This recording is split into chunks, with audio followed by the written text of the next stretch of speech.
625 is less than 1000, therefore this must be true. So this is true.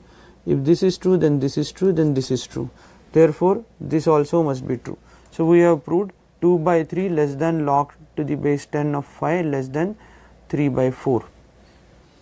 Let us see what is a fourth problem. Okay. So see, so here the problem is of equation type and I have to show something. So the question is, show that. Again this also uses the multiplication rule or the division rule. Log of 50 by 147 is equal to log of 2 plus log of 5. Okay, here there is some correction, it should be plus 2 log of 5 minus log of 3 minus 2 log of 7. Okay, so here if you notice there is no mention of base. In that case you can choose any base that you want. So you can choose some A if you want, but the result that you are asked to prove is independent of the base. So you cannot choose a base which simplifies the calculation, because you have to prove this result in general. So let us try. So there are two ways to do this problem. One is you start with the left hand side and prove that this is equal to right hand side, or you start with the right hand side and prove that this is equal to left hand side. So let us take a brown color. So now if you start with the left hand side, you need to find the division or the for 147 you need to find some easy numbers like 2, 3, 7, 5 or 7, right. So this may be difficult for us. So instead of that we can start with a right hand side and try to solve this problem. So RHS, let us take the RHS, which is equal to log, I will suppress the base now, log to the base 2 plus 2 log of 5 minus log of 3 minus 2 log of 7. Okay. So now if I want to show this is equal to the left hand side, I need to use multiplication rule, power law, because these terms are here. So I need to use power law, I need to use multiplication rule, I need to use quotient rule. By this time we have since we have solved 3 problems, this should be clear. So first step will be to put the numbers that are ahead of log into the powers. Okay. So log 2 plus log 5 square minus log 3 minus log 7 square. Okay. So we have put that. Then we will use the multiplication law and quotient law together and say that this is equal to log of 2 into 5 square upon 3 into 7 square. Okay.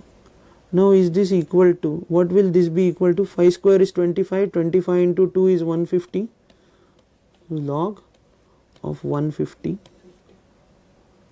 Sorry, this is a mistake. So it is 2 into 25, okay, and this is 3 into 49. Sorry, so this should be equal to log of 50 upon 49 into 3 is, naturally it should be 147, still you can calculate. 3 into 9 is 27, 4 into 3 is 12, So 12 plus 2 is 14, so it should be 147. So we have proved that show that component. I think I have goofed up with numbers, so let me put the number, let me continue the current number system. Okay. So let us put the number to be 5. And let us see, the question is solve for x, and the equation that is given to you is logarithmic expression, which is log to the base 4 of x minus 1, which is equal to log to the base 2 of x minus 3. Okay. Now if you notice, this problem is slightly different as it has bases which are different. For one the base is 4, for other the base is 2. So we have to be little bit careful in handling these problems, and in such problems the change of base property comes to our help. So if you notice, the 4 and 2 have some specific relation, that is 2 square is equal to 4, or 4 raised to half is equal to 2, right. If we are using change of base property, then we have to exploit this relationship in a proper manner. So change of base property says that if you have log to the base a of b, then it can be rewritten as log to some base c of b upon log to some base c, the base should be same here, of a, right. So how will this property help? I want to make the basis of these two logs same, so I will just take this particular expression on the right hand side. So let us write down RHS is equal to log to the base 2 of x minus 3. Okay. So this also can be written as log to the base 4 raised to half, I am using this relationship, of x minus 3. Now the interesting part comes. I can use the change of base property. Why I am using? Because I want to change this base to the base 4. Log to the base x minus 3 of some other base c, to some other base c, upon log to some base c of 4 raised to half. Now the interesting part is I can choose this c, because c is arbitrary. So to simplify calculations, I can choose this c to be 4. Okay. The same change will appear here. This is due to change of base, okay. COB, you can call it COB. If the same change appears here, then the problem becomes very simple. You already know by power law the denominator is half times log to the base 4 of 4. Log to the base a of a is 1, that also you know. So this is to the base 4 of x minus 3. So what will this yield? This goes, because this will be 1 and this half will become 2. So you will get the right hand side to be equal to 2 times log to the base 4 of x minus 3. Still I cannot use my logarithm equality, because this 2 is appearing. So I can again simplify this as x minus 3 the whole square, correct. Now what is my LHS? Because I have been given an equation, LHS is equal to RHS. So log to the base 4 of x minus 1 is my LHS. So if I write this LHS here, it is log to the base 4 of x minus 1, x minus 1. Okay. This simplifies the entire drama, and then we can always write this happens if and only if, because the bases are same, x minus 1 is equal to x minus 3 the whole square. Now this is very easy problem, because you have a quadratic equation, that is x minus 1 is equal to x square minus 6x plus 9, correct. You can easily simplify this and show that this is equal to x square,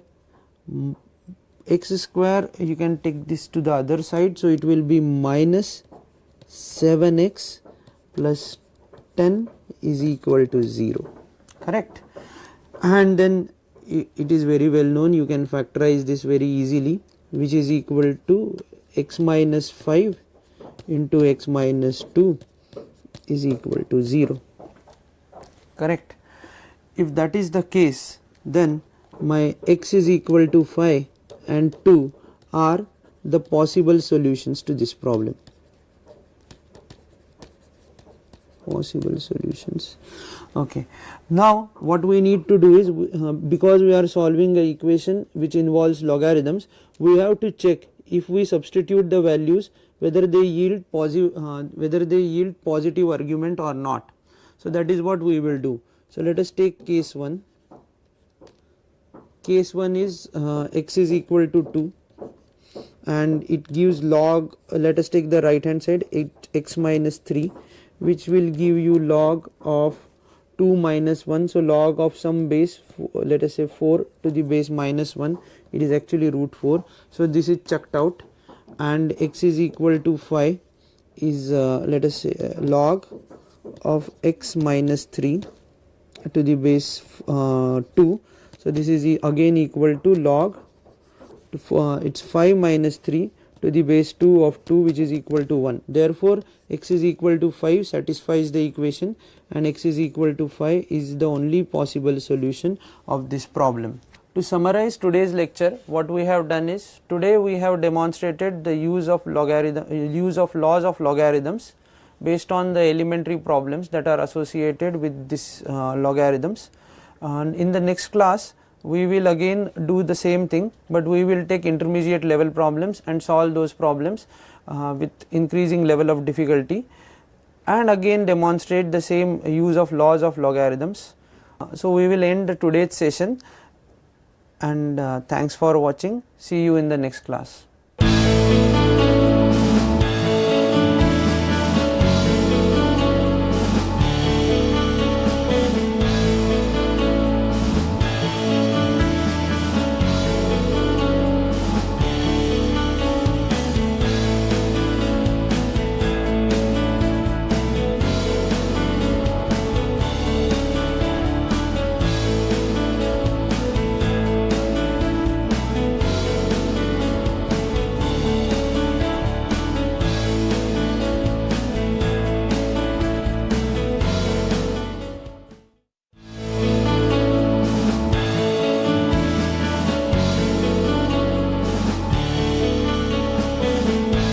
Welcome students, once again welcome to the IIT-PAL lecture series on logarithm. Today's lecture is a fourth lecture in that series.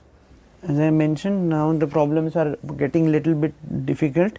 So now this will let us see what this problem is. It's log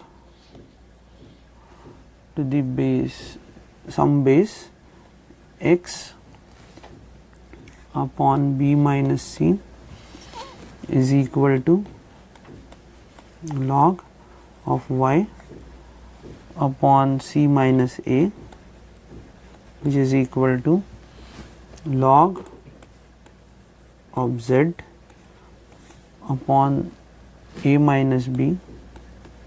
If this relation is satisfied, then I need to prove that, then I need to show x raised to b plus c, y raised to c plus a, and z raised to a plus b is equal to 1. How will I show this? So now if you look at this expression doesn't contain log. These relations are given in logarithmic form. Right? So I have to somehow get intermediate step such that I can connect this. So how will I connect this? Just take the green pen. Okay. So can I get an expression in logarithmic form for this particular expression? That means what? That means I will apply a function log on both the sides and I will get some answer. So if I apply the function log on the right hand side, I know log to the base a of 1 is equal to 0. Okay. And if I apply the function log on both sides, then it is log to some base. This a is not the given a. This is just a representative of the base. So if I apply log function, let me put it as log to the base 10, it does not matter. So if I apply the log function, log to the base 10 of this particular expression, x raised to b plus c, y raised to c plus a, z raised to a plus b is equal to log to the base 10 of 1. Right? So what will this be then?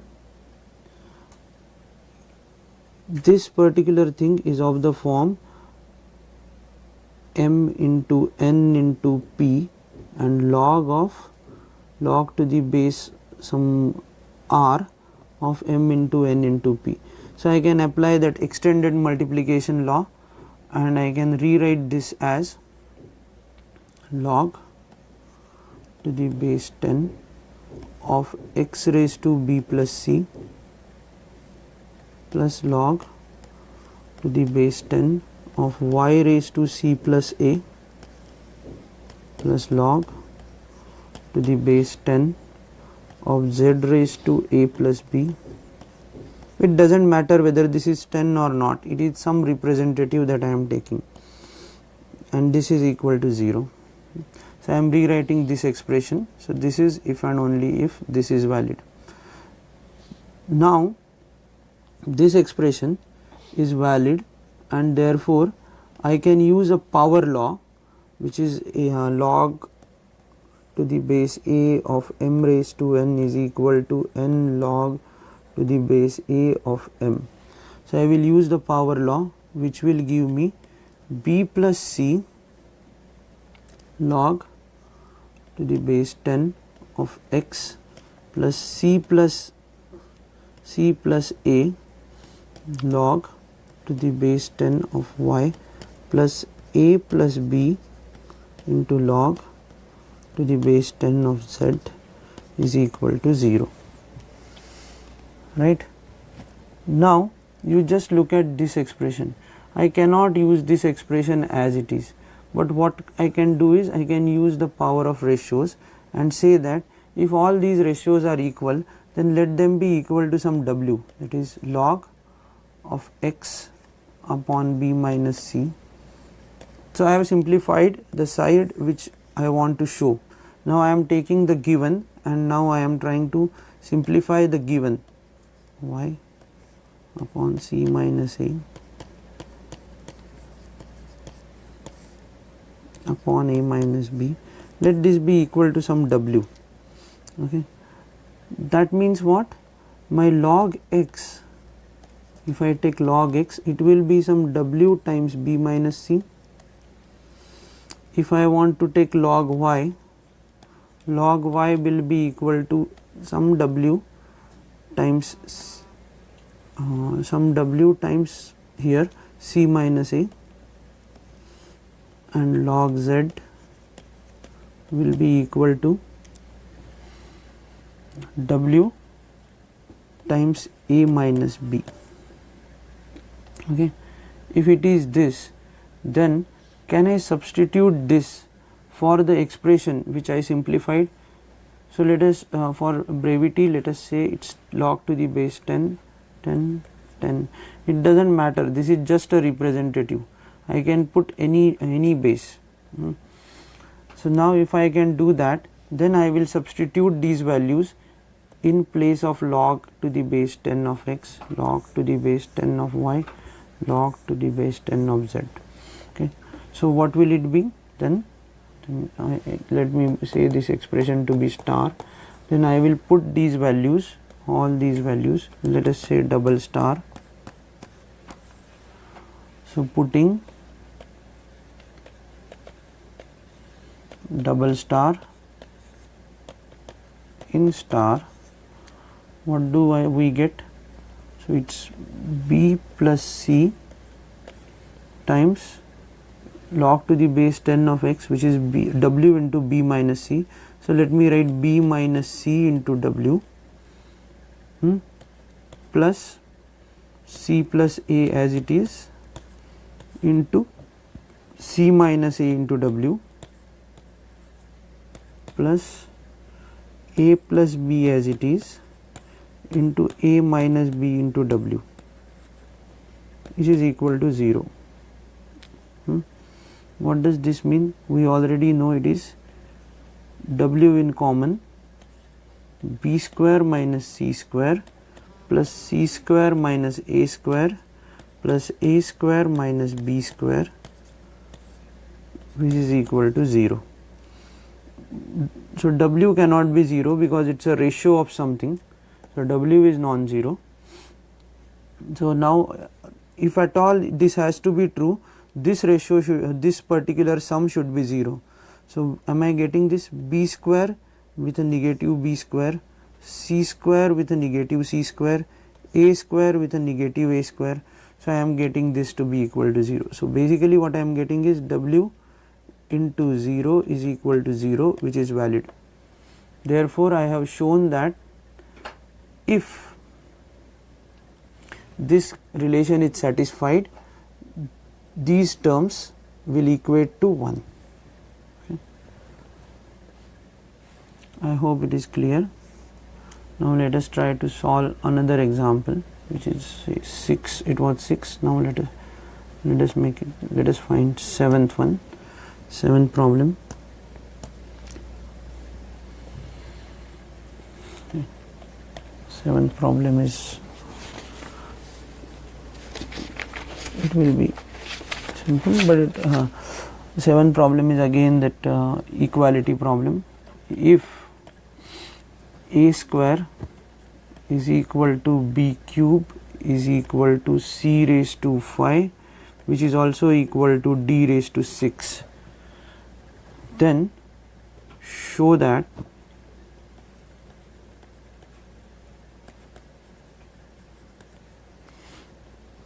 log to the base D of ABC is equal to 31 by 5. Okay. This is interesting. Solve this problem. How will I solve this problem? One way is I can take the terms containing logarithm, this term into a log term. Do we know something of this form? Can you recollect from your memory? What is 1 equal to? This we are doing from the beginning. Log to the base 2 of 2 is what? 1. Log to the base A of A is what? 1. So log to the base 10 of 10 will be what? So it's log to the base 10 of 10 will be 1. Okay. If you agree to that, then I can rewrite this as the right hand side as log to the base 10 of 10 plus whatever is the remaining term, x plus 11 by 10. Okay. So if this is the case, then I can rewrite this also by using the power law. What will this be? Log to the base 10 of x square, right? Because this is n times log to the base a of m. So this should be log to the base a of m raised to n. Okay.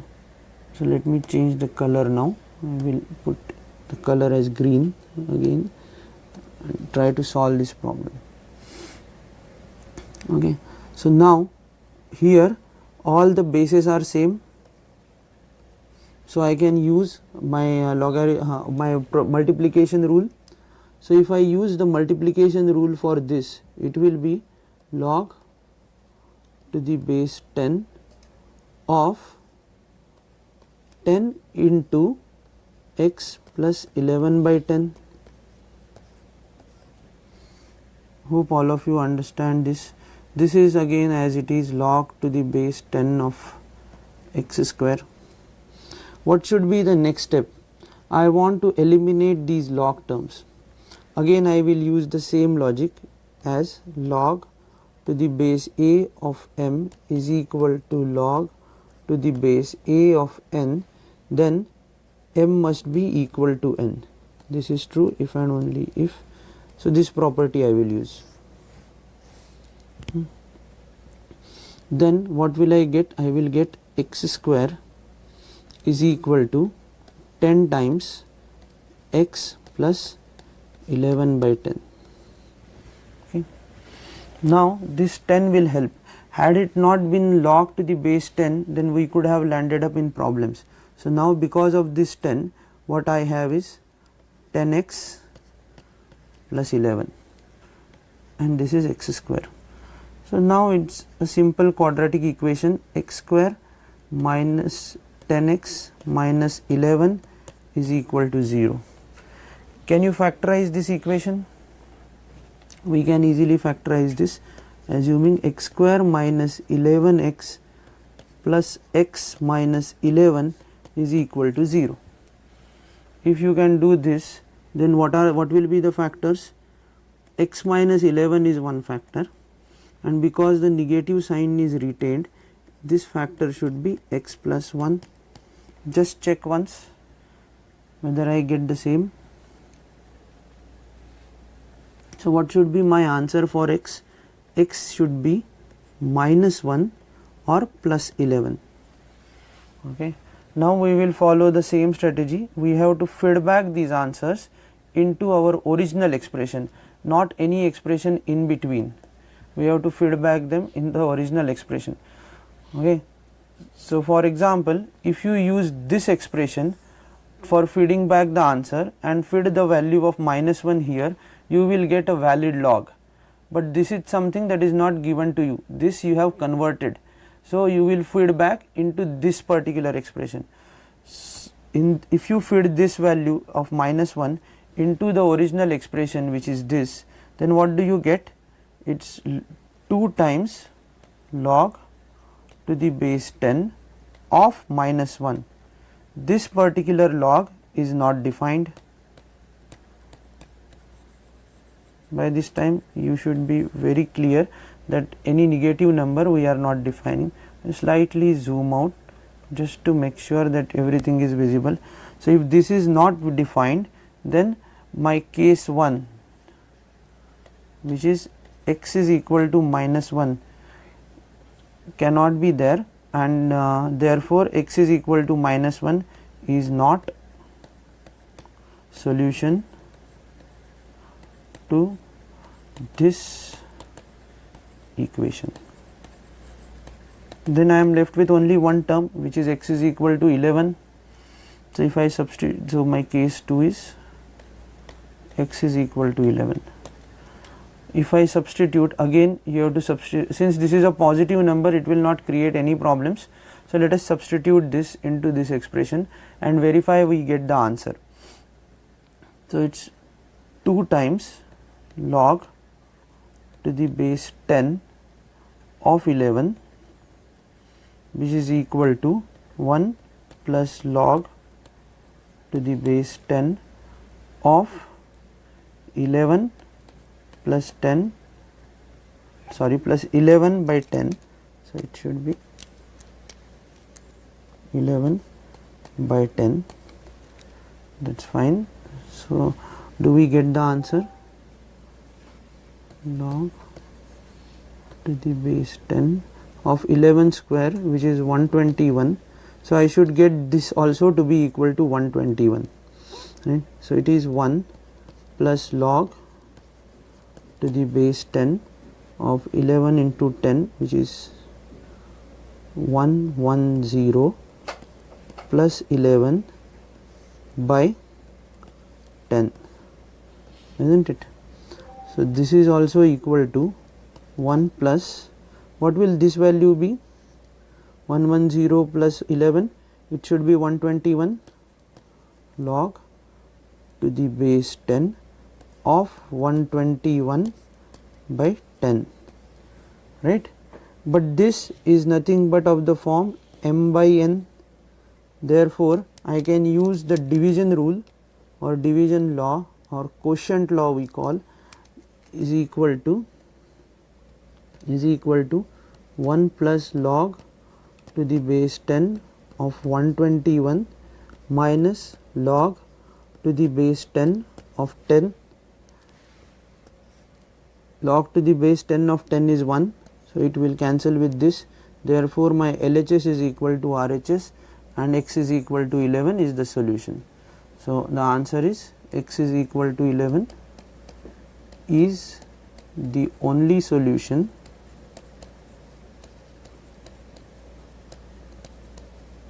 to this equation. Verifying your answer is very important. You have to always remember that whenever you get some answer, you have to verify the answer. And let us write the third problem that we need to solve. So, here we are demonstrating the multiplication rule and the quotient rule. Now, we will try to resolve some more complicated problems like show that or something. So, now we will try to see the relationship in two variables. Suppose you have been given a question, log of x plus y upon 6 is equal to half times log of x plus log of y. Okay. And I want to if this relation is given to you, then you need to show that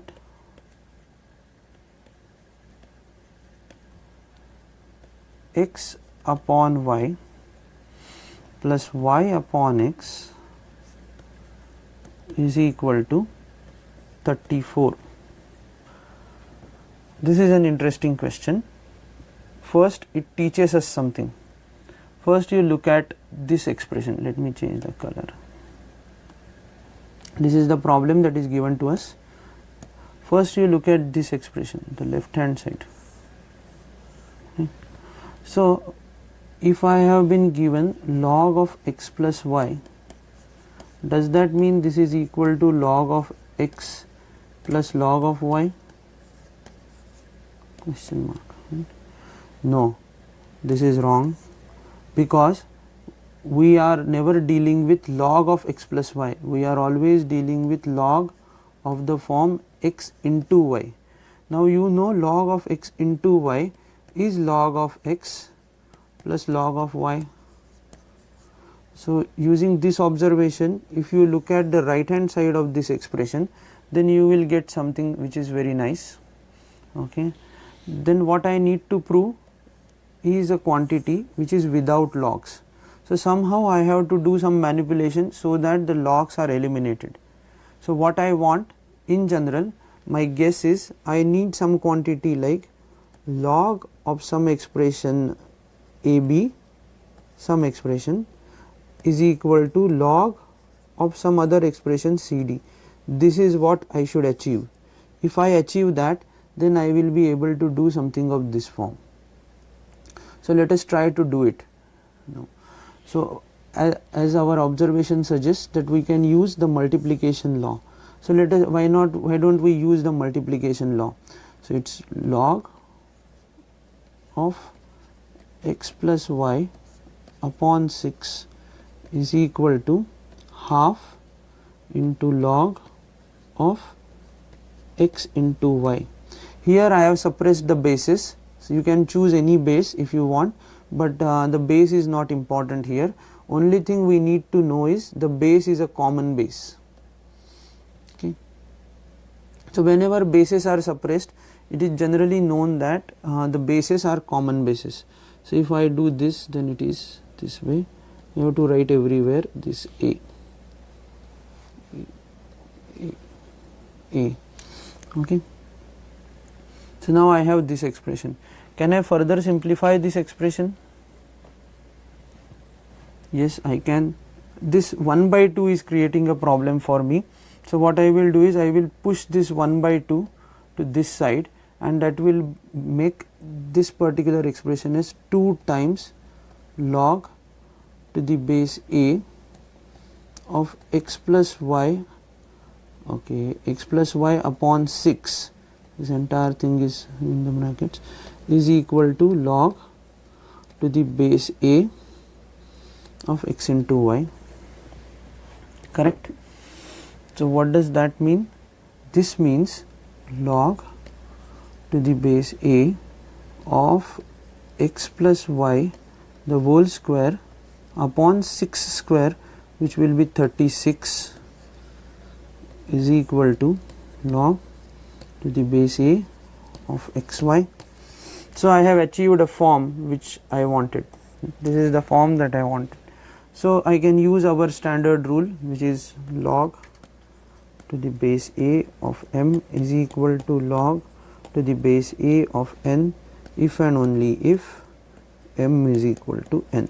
This is the rule that I will use, and using this rule what I will get is x plus y the whole square by 36 is equal to x into y. Okay. So if this is the case, then let us now check whether we are on the right track. What I want is something of this form: x upon y, y upon x. Can I get this?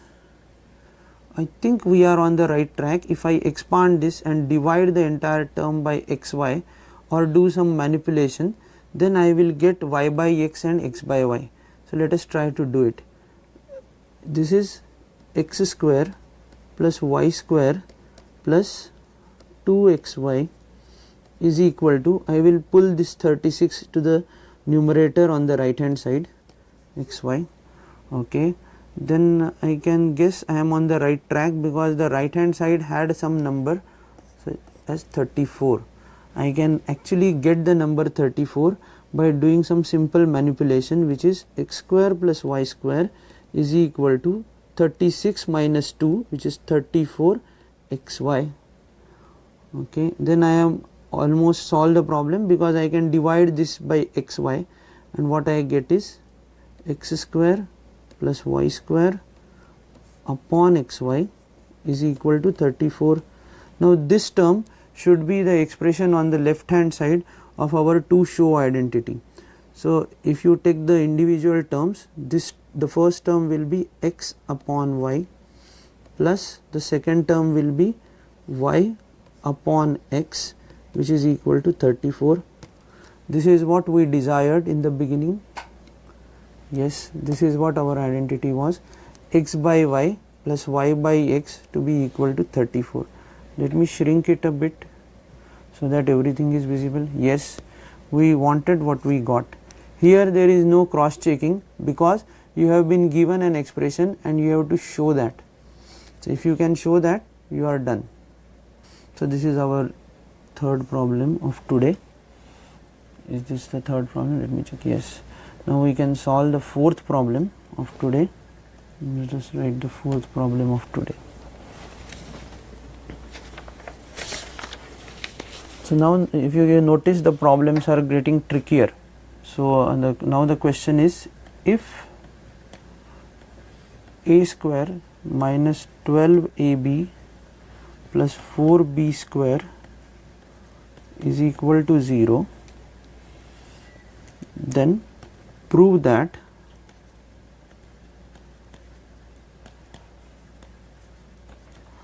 let me write something on the next line: log of a plus 2b is equal to half log of a plus log of b plus 2 log 2. Okay. How will you prove this? Now if you look at what is given, let me write down what is given to us. Let me change the color. If you look at what is given, it is not at all clear how to prove this particular identity. So let me write down first what is given. You are given that a square minus 12ab plus 4b square is equal to 0, and you want to show that log of a plus 2b which is equal to half times log of a plus log of b plus 2 log 2. So now I need to manipulate what I have to show, because this term has many logs. I know the terms which contain, I know many laws for the terms containing log. So what are the rules that I can apply? First, if you look at this thing, I can use the multiplication rule. I can use the multiplication law. Then there is something like half, and there is something like 2 here. So I can use my power law here, power law here. Okay, and then I can simplify this expression and get the expression into form where left hand side has a log of some expression which is equal to log of some other expression, and then I can work with this, and then there is a possibility of getting this expression of this kind. So this will be our strategy. So let us try to apply our strategy to this problem. So let us take this and start.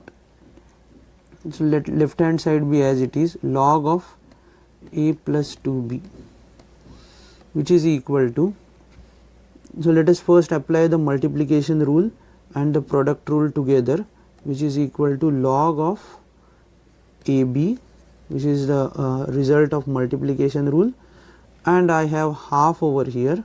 So this is raised to half, okay, plus log of 2 square. Okay, this is log of 2 square. This, after using multiplication rule once more, will be equal to log of 2 square is 4 into square root of AB, which is equal to log of A plus 2B, right. So I achieved the first target, this target is achieved. So I can write this, let us, so I can write this as A plus 2B is equal to 4 square root of AB. But I do not like this square root, because then I cannot handle many things. So I want to eliminate this square root. Then what I will do is I will square both the sides. So A plus 2B square is equal to 16AB. Am I inching closer to my desired expression? My desired expression is this. So am I going closer to it? Yes, I am. Right. So the next step will be just to expand this. It will be A square plus 4B square plus 2A into 2B, which is 4AB, is equal to 16AB.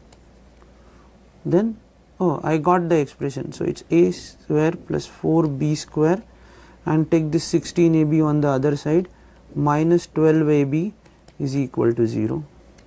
Yes, so I have proved what is required to be proved. Okay, so I started with this. I simplified the expression to such an extent that I reached the given. Okay, so if you reverse the steps, you start with this, expand it in this manner, then go to this step, then you will get whatever is required and you will get the answer. So this is my answer. So I have solved the problem. Okay. Now the next problem will be the order relation in the logs. Okay. So now we will try to see what is the order relation in the log, or what is the actual value, what can be the value, range of the values in which the log is bounded. Okay. For example, one question is to show, or show that is the question. Let me write it correctly. Show that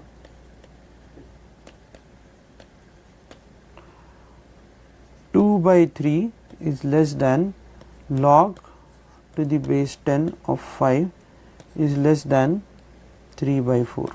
How will you prove this? And so what is the question number here? It should be 5. This is the question number. So what I will do in order to prove this inequality, I will split it into two. First, let me try to prove 2 by 3 is less than log to the base 10 of 5, and next I will try to prove log of 5 to the base 10 is less than 3 by 4. Both of them will work on similar lines, so I will do it parallelly. I will just put a partition over here and let us try to do it parallelly. Let's choose a green color. Okay. So here the term contains log, here the term doesn't contain log. How will I handle this issue? We have already handled this issue. Something is little bit invisible, but this is 2 by 3 into 1, which is less than log to the base 10 of 5. Right? What this 1 will be then? According to our convenience, it should be, I want to prove this, the question mark is here. Okay. So what this 1 will be? Log to the base a of a, but since I want to compare this with base 10, so I will put log to the base 10 of 10 is less than log to the base 10 of 5. Can I compare now? I can compare. I have to do some algebraic manipulations. So it's 2 times log to the base 10 of 10, okay, which can be less than 3 times log to the base 10 of 5. Is it true? That is what I have to see. Do I know something about these logs? Yes, I know the power law for these logs. Both of them follow the power law. So it is log to the base 10 of 10 square, which will be less than log to the base 10 of 5 cube. Do I know something about this? So again the question mark is this way. I know something like log to the base 10 of 100 is less than log to the base 10 of 125. Okay. Now what do I know about what is a property of log? If m is less than n, then what will be the relation between log to the base a of m and log to the base a of n? We have already seen that the log is a monotone function, so this implies this relation should be true, and vice versa. Log of m to the base a is less than log of n to the base a, then m must be less than n. So I can use this property and say that this relation is true, because 100 is less than 125. Therefore, the log better be smaller, log of 100 better be smaller than log of 125, and therefore this is true, therefore this is true, therefore this is true, therefore this is also true. So we have proved 2 by 3 is less than log to the base 10 of 5. Similar thing I will do for handling this issue. Let us see how. 4 into log to the base 10 of 5, which is less than 3 times log to the base 10 of 10. So I am just repeating the steps so I can be little bit faster.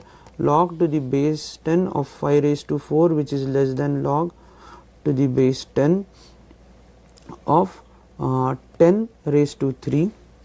What is 5 raised to 4? 5 raised to 4 is equivalent to saying 25 square, which is nothing but log to the base 10 of 625, which is less than log to the base 10 of 1000. Right? So is this true? Is this true? Is this true? Using this property of log, again I know 625 is less than 1000. Therefore, this must be true. So this is true. If this is true, then this is true, then this is true. Therefore, this also must be true. So we have proved 2 by 3 less than log to the base 10 of 5 less than 3 by 4. Let us see what is a fourth problem.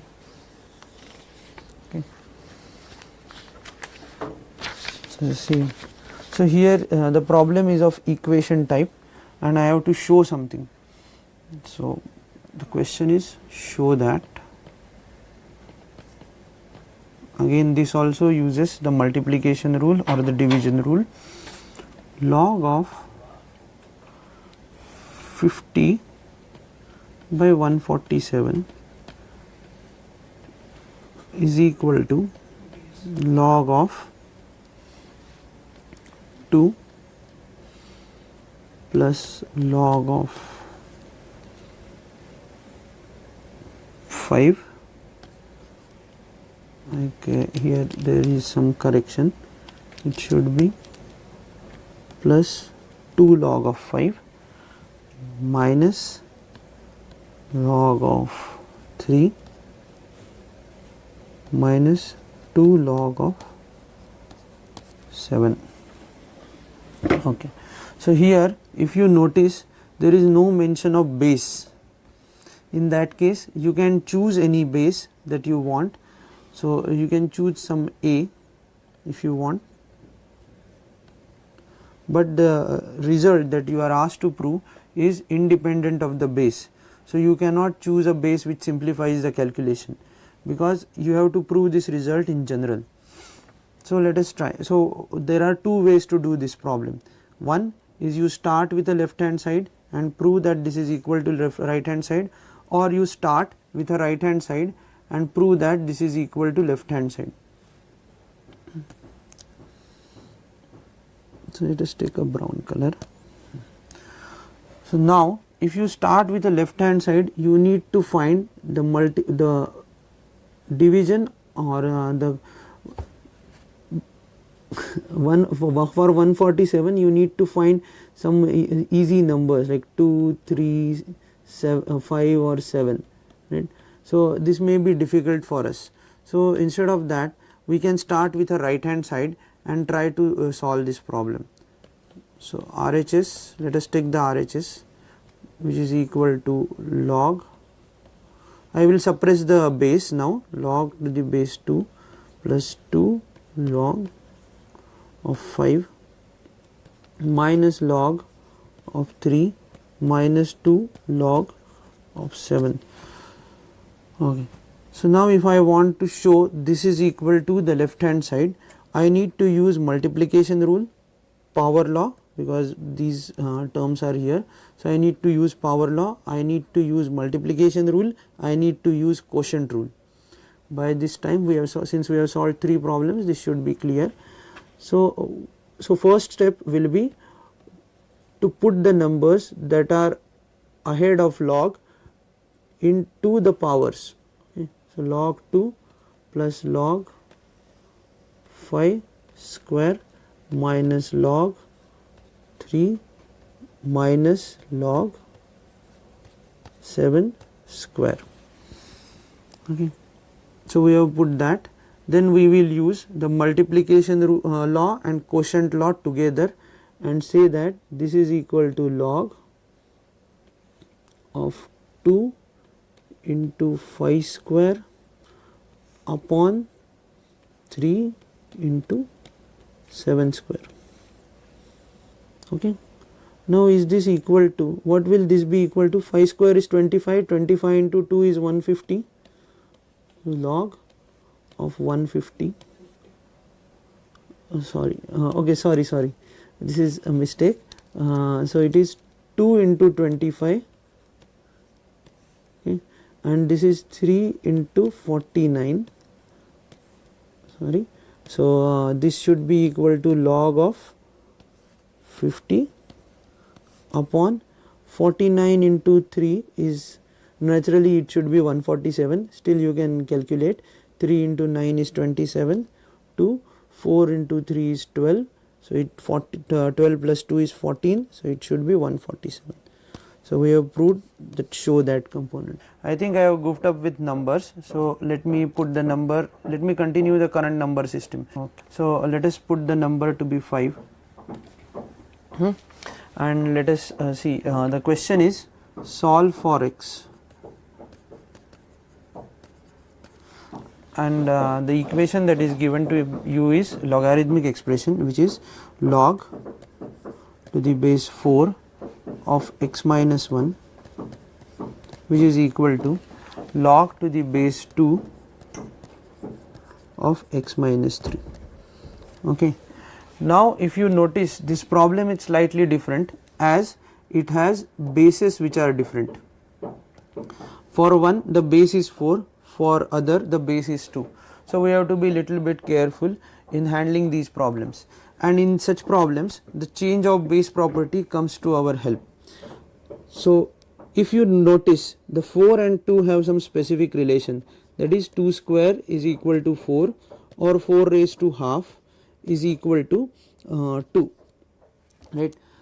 If we are using change of base property, then we have to exploit this relationship in a proper manner. So change of base property says that if you have log to the base a of b, then it can be rewritten as log to some base c of b upon log to some base c, the base should be same here, of a, right. So how will this property help? I want to make the bases of these two logs same, so I will just take this particular expression on the right hand side. So let us write down RHS is equal to log to the base 2 of x minus 3. Okay. So this also can be written as log to the base 4 raised to half, I am using this relationship, of x minus 3. Now the interesting part comes. I can use the change of base property. Why I am using? Because I want to change this base to the base 4. Log to the base x minus 3 of some other base c, to some other base c, upon log to some base c of 4 raised to half. Now the interesting part is I can choose this c because c is arbitrary. So to simplify calculations, I can choose this c to be 4. Okay. The same change will appear here. This is due to change of base. Okay. COB, you can call it COB. If the same change appears here, then the problem becomes very simple. You already know by power law the denominator is half times log to the base 4 of 4.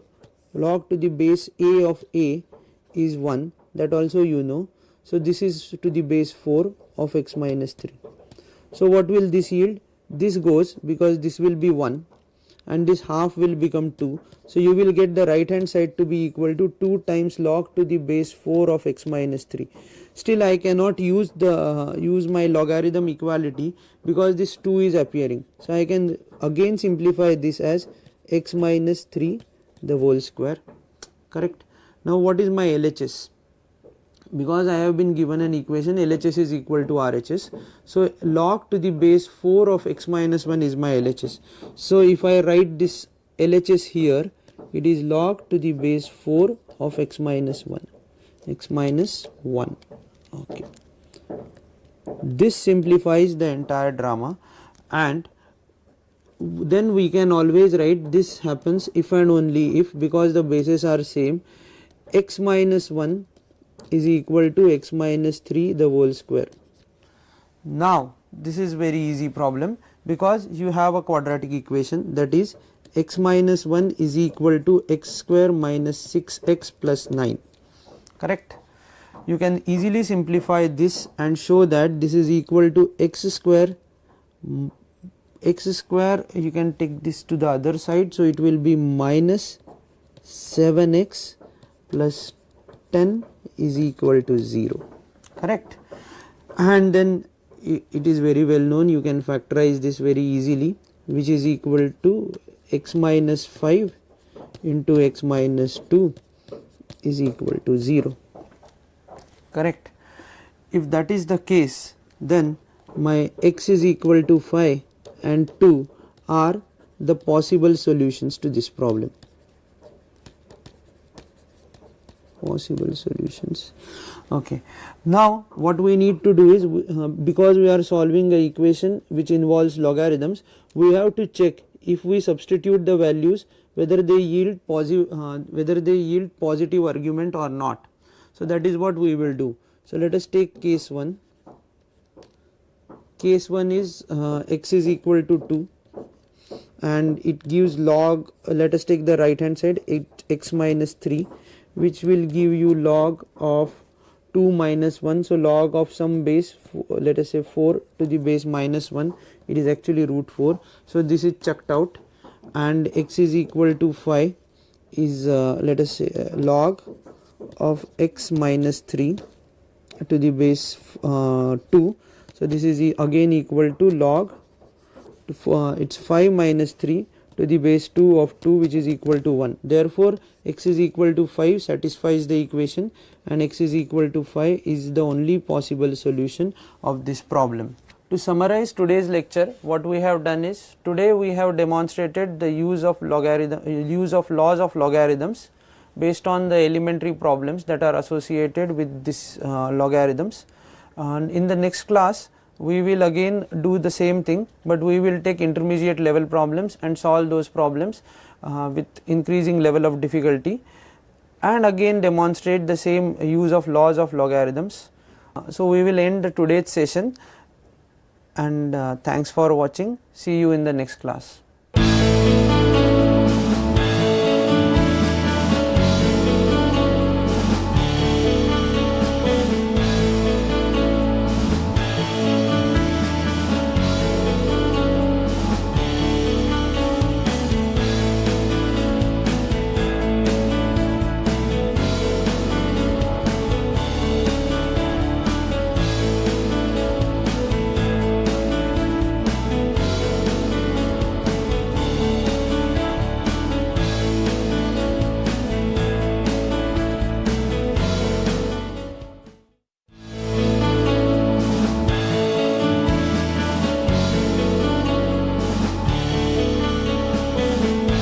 Welcome students, once again welcome to the IIT-PAL lecture series on logarithm. Today's lecture is a 4th lecture in that series.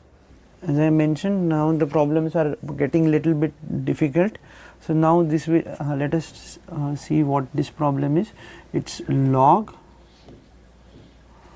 to the base, some base x upon b minus c is equal to log of y upon c minus a, which is equal to log of z upon a minus b.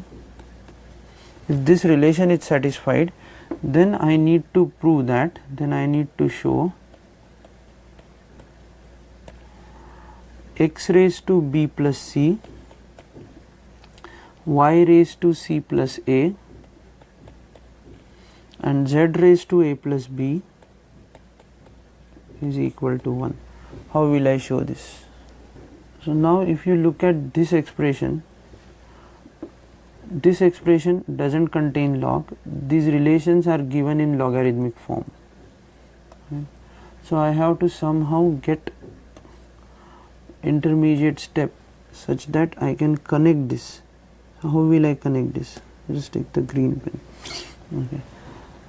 So can I get an expression in logarithmic form for this particular expression? That means what? That means I will apply a function log on both the sides and I will get some answer. So if I apply the function log on the right hand side, I know log to the base a of 1 is equal to 0. Okay. And if I apply the function log on both sides, then it is log to some base. This a is not the given a. This is just a representative of the base. So if I apply log function, let me put it as log to the base 10. It doesn't matter. So if I apply the log function, log to the base 10 of this particular expression, x raised to b plus c, y raised to c plus a, z raised to a plus b is equal to log to the base 10 of 1. right? So what will this be then? This particular thing is of the form m into n into p and log to the base some r of m into n into p.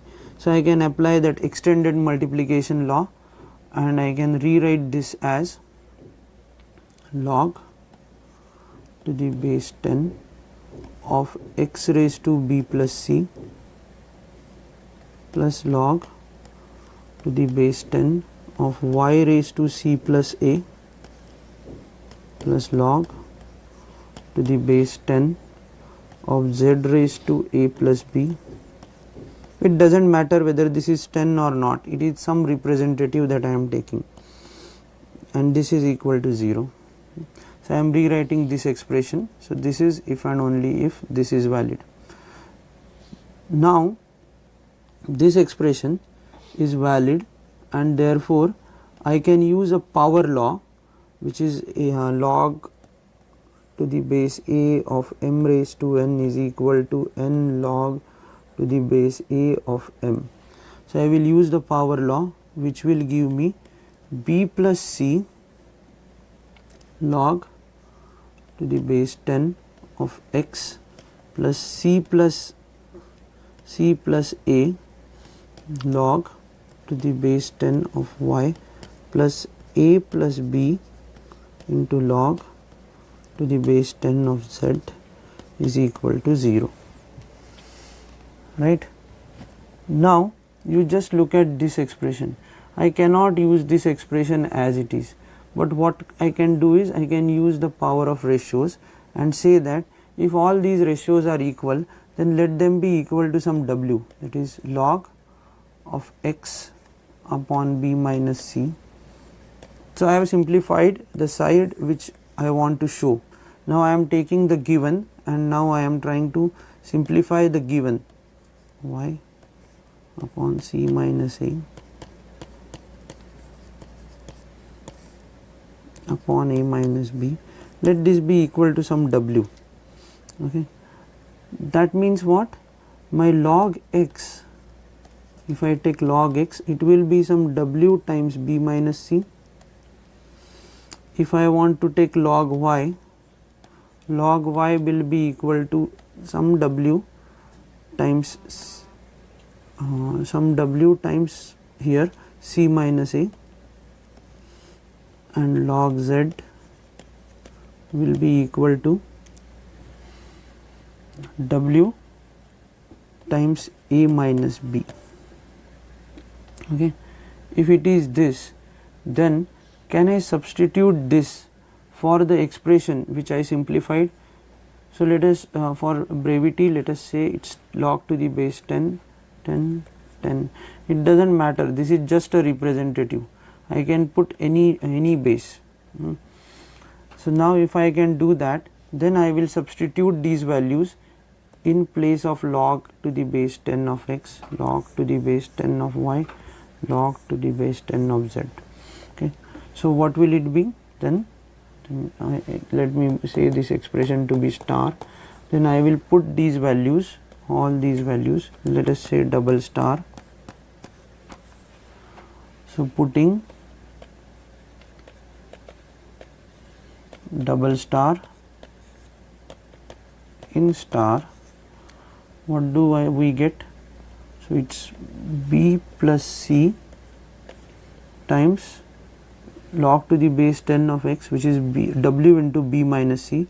So let me write b minus c into w plus c plus a as it is into c minus a into w plus a plus b as it is into a minus b into w, which is equal to 0. What does this mean? We already know it is w in common, b square minus c square plus c square minus a square plus a square minus b square, which is equal to 0. so W cannot be 0 because it's a ratio of something, so W is non-zero. So now if at all this has to be true, this ratio should, this particular sum should be 0. So am I getting this B square with a negative B square, C square with a negative C square, A square with a negative A square. So I am getting this to be equal to 0. So basically what I am getting is W into 0 is equal to 0, which is valid. Therefore I have shown that if this relation is satisfied, these terms will equate to 1. Okay. I hope it is clear. Now let us try to solve another example, which is say 6. It was 6. Now let us make it. Let us find seventh one. Seventh problem. Okay. Seventh problem is, it will be simple, but seventh problem is again that equality problem. If A square is equal to B cube is equal to C raised to 5, which is also equal to D raised to 6, then show that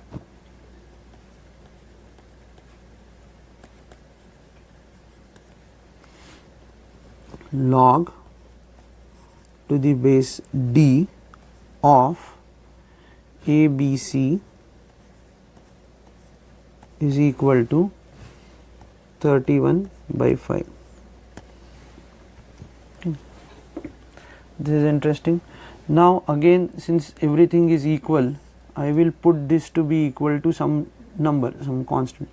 A square is equal to B square is equal to C raised to 5, B cube, sorry, it's B cube, C raised to 5, D raised to 6 is equal to say some K. And then I will start solving the problem. Okay. I will start solving. Let us. Okay. Then how will I handle this? Then I will actually write everything in terms of K. So if A square is equal to K, then my A must be K raised to half. If B cube is equal to K, then my B must be K raised to 1 by 3. Okay, and if C raised to 5 is equal to K, then my C must be equal to K raised to 1 by 5, and my D must be K raised to 1 by 6.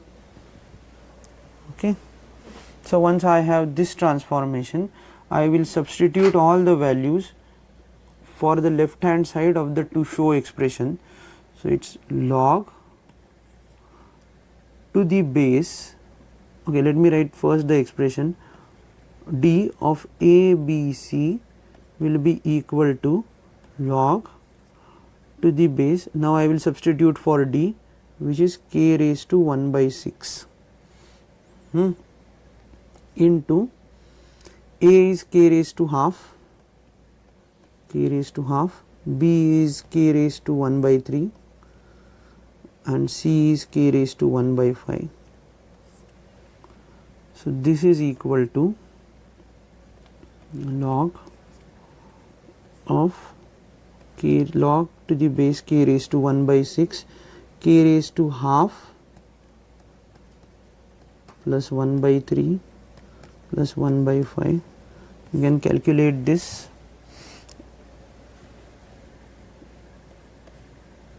and it will be log to the base K raised to 1 by 6. So the what will be the LCM? 5 into 3 into 2, which will be 30.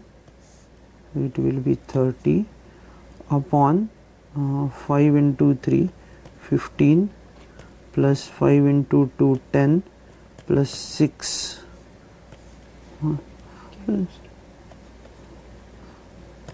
and this K raised to this thing. Okay. So log to the base k raised to 1 by 6. I think this should come out to be 15 plus 16, that is 31 upon 30. Okay. So according to our power law, this should be equal to 31 by 30 into log to the base k raised to 1 by 6 of k. So I want to find this answer. How will I find this answer? It may be difficult to find, but I have one rule which I have not used so far. It's a change of base rule. So I will try to use. I think I am getting the first opportunity to use the change of base rule. What does the change of base rule say? If I have two expressions, m and n, or a and b, say log to the base a of b, then I will put the argument in this and I will put the base in the denominator, and I will take any common base, say c, right. So I can use this change of base rule and I can try to simplify this expression. So it's 31 by 30 and the change of base rule log of k upon log of k raised to 1 by 6. Now the base is at my hand, so I can choose any c. So which c I will prefer? If I prefer k as a c, then my calculation will be simplified. So what will happen then? 31 by 30. What is a log of k to the base k? It's 1 upon, what will this be? It's a power law, so 1 by 6 will be thrown out. So 1 by 6 into log of k to the base k. Okay. If it is so, then it is 31 by 30 into 6 upon 1 into, because this is 1, so it will be 1. So 6 5s are 30. So this must be equal to 31 by 5, and that should be the answer. Let us verify. Yes, that should be the answer. So it is correct. So we have proved it. So this is the first time I think I have used the change of base rule. Now let us go ahead and solve some more problems which will require change of base rule. If the change of base rule is not there, then the problem, solving this problem would be a messy task. So it was a 7th problem. So now let us take the 8th problem.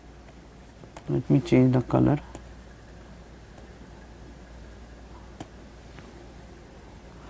I am using brown color, so let me choose.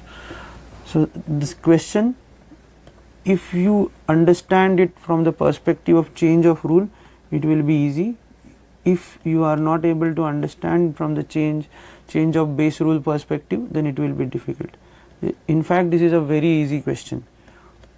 Log to the base 4 of 5 upon log to the base 4 of 11. It's a cooked up question, so just see how change of base rule helps. So now I have something which is of this form, log to the base 2, log to the base 2, 5 and 11. So now since both these share a common base, I don't need to change the color in this, it is very easy. Since both of these share a common base, what will this be? Log, if I use change of base rule in a reverted manner, so I am coming from right hand side to left hand side, so it will be log of 5 to the base 11 minus, what will this be? Again you apply the same logic, bases are same, so I can write this as log of 5 to the base, not 4, the denominator is 11. Then what should be the answer? Equal to 0. Right? As simple as that. But if you don't have change of base rule, then it will be a messy answer. Okay. Now let us try to evaluate one term which is complicated, but again using change of base rule, it will be very easy to evaluate this term. So it's log of v, some v square root of u cube, it's not square root, sorry, fourth root of u cube into log of w into v raised to 5 into log to the base u of fifth root of w raised to 4, and I want to show that this is equal to 3. Is it true? So the expression looks messy. So first of all, I will use the power law and simplify the expression. I have product of logs, not the log of a product. Okay. So I cannot use multiplication rule, but I can use my power law. So let us first write LHS and let us write it in a civilized manner. Log to the base v of u raised to 3 upon 4. You know this, right? Then log to the base w of v raised to 5, there is nothing here, all these are multiplied, into log to the base u of w raised to 4 upon 5. So this, if I use power law separately for each of the log terms, what will this yield? 3 by 4 into 5 into 4 by 5. This, all these are coefficients now for the log, into log of v, log of u to the base v, sorry, log of v to the base w into log of w to the base u. Okay. Now if you look at the coefficients term, 4, 4, 5, 5 getting cancelled. So I am getting 3 into log of u to the base v into log, I am keeping it as it is, log of w to the base u. How to simplify this? Right? The only answer is change of base, and I think I got the coefficient here, so my guess should be this answer should be equal to 1. Okay. So how will I get that? Let us see. So I am applying change of base formula now. So this will be equal to 3 into change of base is log of u, some base a you take, log of v, some base a, log of v to some base a into log of w to some base a into log of w to some base a upon log of u to some base a. U, log of u getting cancelled with log of u, log of v getting cancelled with log of v, log of w getting cancelled with log of w. So easy. So it's 3 into 1, which is equal to 3. Therefore we have proved this. Okay. Let us now see one or two more problems. Let's say 10.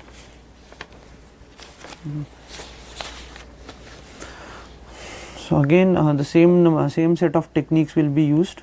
I have log to the base 6 of 7, and I am asked to show that this is equal to log of 7 to the base 2 upon 1 plus log of 3 to the base 2. How will you do this? One way is to write this log in log as log of 2 to the base 2. That is one way to answer this. Another way is can be more intuitive, is you can actually start with LHS and try simplifying LHS. Okay. So it is log of 7 to the base 6. Use change of base. What base will you use will be dictated by what term you have in the right hand side. So you use base 2 now. So log of 7 to the base 2 upon log of 6 to the base 2. Okay, then I think we have almost solved the problem, because I know log of 7 to the base 2 will remain unchanged because it is there in the right hand side. So what I need to resolve is how log of 6 to the base 2 can be defined, but I know 6 is 3 into 2. So I will write log base 2 of 2 into 3 is 6. Therefore log of 7 to the base 2 is equal to log 2 to the base 2 plus log of 3 to the base 2, which is equal to, I think, our right hand side, because log 2 to the base 2 is 1 plus log 3 to the base 2 is 7. Okay. So this solves another set of problems. Now let me change the color, let it be brown. Okay. And we will try to solve more problems where they are just of the form to show. Given some forms, you have to show. So x is equal to log of 6 to the base 12, y is equal to log of 12 to the base 18, and z is equal to log of 1824. Okay, and I want to show that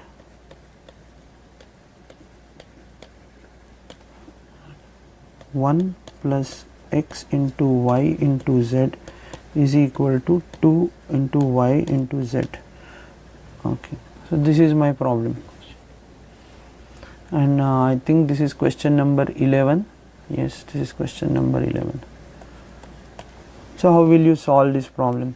If you see the pattern, 6 2s are 12, 6 2s are 12, 6 3s are 18, 6 3s are 18, 6 4s are 24. So there is some pattern that is emerging out. So I have then if there is such a pattern, then definitely I have to use some change of base formulation. Let us now try to resolve this problem by taking the left hand side and right hand side for this to show equality. Okay.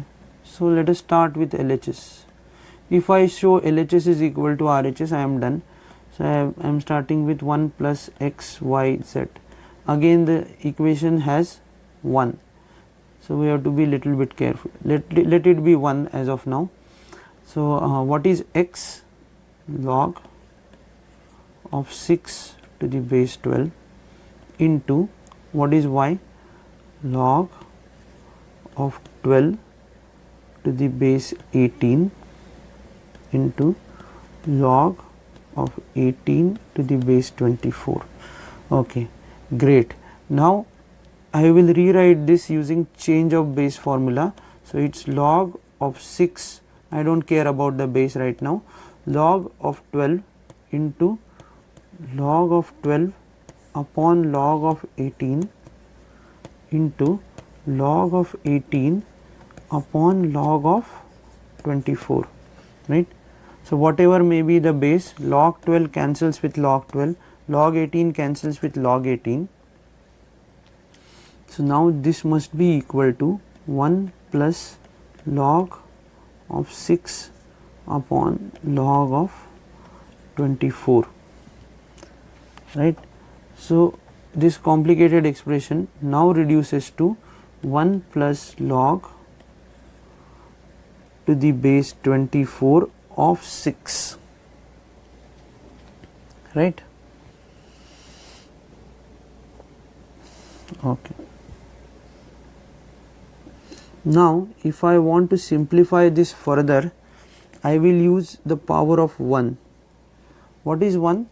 Since I have a base 24 here, I can write 1 as log to the base 24 of 24.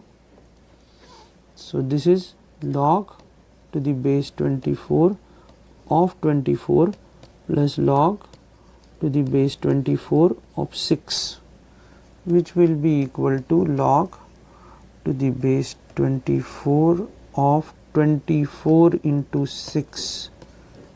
Okay, this should be equal to 144.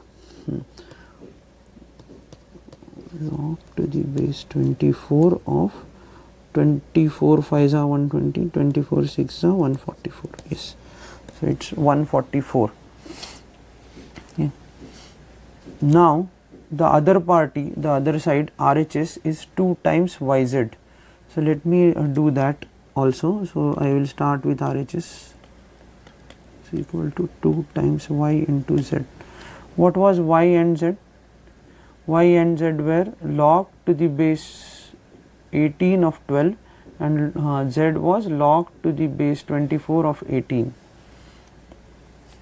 This is equal to 2 times log to the base 18 of 12 and log to the base 24 of 18. Again change of base in action, so it's log of 12 upon log of 18 into log of 18 upon log of 24. Again I am getting the same thing. So this is equal to 2 into log 18 getting cancelled. This will be log of 12 to the base 24. Okay. And this is in fact equal to log to the base 24 of 12 square, which is 144. So I am getting RHS is equal to LHS. Therefore I have proved this expression. Let me zoom out a bit. Okay. Therefore I got this expression. Just have a look at this expression. Okay. So this solves our problem. Now let me zoom in.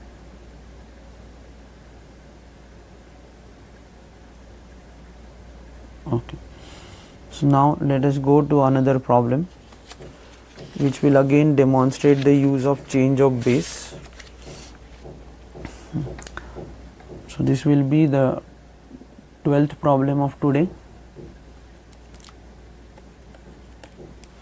Let me change the color. It's brown.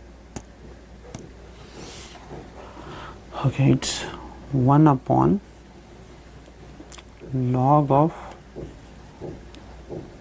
AB into ABC, sorry, log of ABC to the base AB plus 1 upon log of BC, log to the base BC of ABC, and the third one will be 1 upon log of ABC to the base CA or AC, let us say AC, is equal to 2. I want to show this, or I will prove that this is the case. Okay. How will I prove? So what should be your initial guess?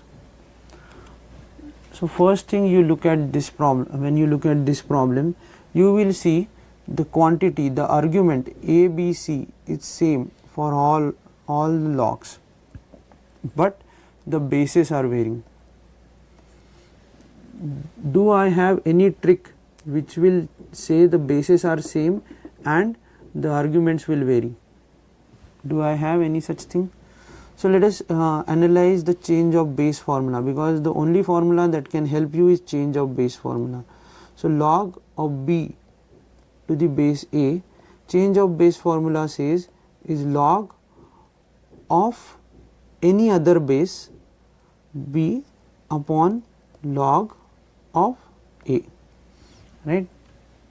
Now what I want in this case is my basis, my argument should be the base and base should be the argument. That is the change switch that I want. So how will I do that switch? So I want my base to be the argument, which is done here, right? And this particular thing which is the argument is the argument. If I want to remove this, I will choose the other base to be equal to b. Are you all with me in this regard? If it is so, then what will this become? This will become 1, because log to the base a of a is 1, and this is log to the base b of a. So what I derived here is log to the base a of b is equal to log to the base b of a. So it is a switch in the base and the argument, right? And it is a reciprocal of that. So I can use the power of this law. This is a very important deduction that you should remember. I can use the power of this law and switch the base to the argument and argument to the base. So what will happen to the first term if I want to use this power? So let us take the LHS. So LHS is equal to, I will not rewrite the LHS, let it be this, and let us try to solve. Something has happened. So it is A, okay, it has come. So AB. So what will be the switch? So 1 upon log of ABC to the base B will become log of AB to the base ABC. Okay. Similarly, I can use the similar argument for this. It will be log of BC to the base ABC plus log of AC to the base ABC. Are you all with me? What I am doing is, I am using this law, this power law, this change of base law, and converting this 1 upon something to the numerator. So if this is clear, then what I have is this expression, and since now the bases are same, I can use my multiplication law and get the answer. So it is log to the base ABC of AB into BC into AC, which is equal to log ABC which will be A square B square C square, which is again equal to log ABC the whole square. I will use my power law, which will give me 2 log ABC, which will again give me 2, which is nothing but RHS of the expression. So I have proved this expression. So this is the powerful demonstration of change of base formula. You can go through the method once more and get the answer. Okay. Another demonstration of such a formula is, I have been given that, okay, I have not changed the color for this. Okay. So let me continue with the same color. 13. Another demonstration for change of base formula is equal to, so x is equal to 1 plus log to the base A of BC, y is equal to 1 plus log to the base B of AC, z is equal to 1 plus log to the base C of AB. Then show that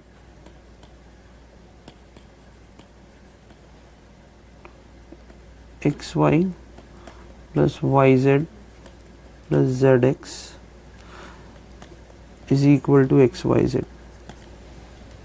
See, if you look at the pattern in which the change of base problems are coming, everything will have some cyclic order. So this A is there in the base, then BC is there in the argument, B is there in the base, then AC is there, and this argument and this entire problem involves only these 3 terms A, B, C.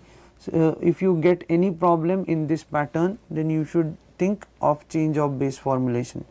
Now if you look at this problem, if you just feed in the values of x into y in this expression, then it will become messy. So before attempting to solve this problem, let us simplify what is to show. So this is equivalent to, if I divide by xyz, assuming xyz are non-zero, this is equal to, if I divide by xyz to the left hand side and right hand side on both sides, then this is equal to 1 upon z plus, okay, let me be precise, I will write the expression. So if I am dividing by xyz, it is xy plus yz plus zx upon xyz. The right hand side will be xyz upon xyz, which is equal to 1. Okay. Then this is also equal to xy getting cancelled, so it is 1 by z plus yz getting cancelled, 1 by x plus zx getting cancelled, 1 by y, which is equal to 1. Okay. Okay, if this is the case, then what I need to find actually is,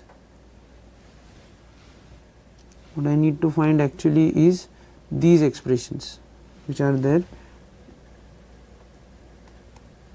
If you look at these expressions for x, y and z. Okay, so I want to simplify these expressions. How will I simplify these expressions? I can simplify them by again using the power of 1.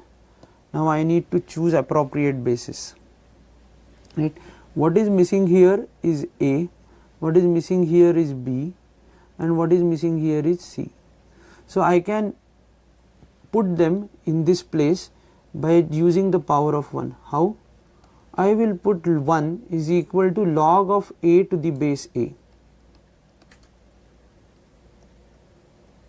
plus log of a into bc. So this should be equal to log to the base a of abc. Then now similar things I will do here. So this will be log to the base b of b plus log to the base b of ac, which is equal to log to the base b of abc.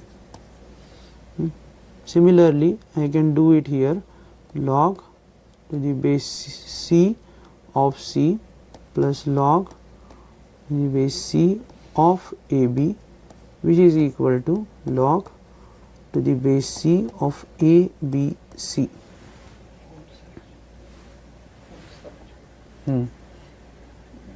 Okay. So therefore now I have the expression of this form. Now what does this mean? So if I substitute the values of x, y and z here, 1 minute, I think the font size has reduced, so let me do it again. It's okay. So I will substitute these values into this expression. Let us see what I get. So again I will get, substituting the values of x, substituting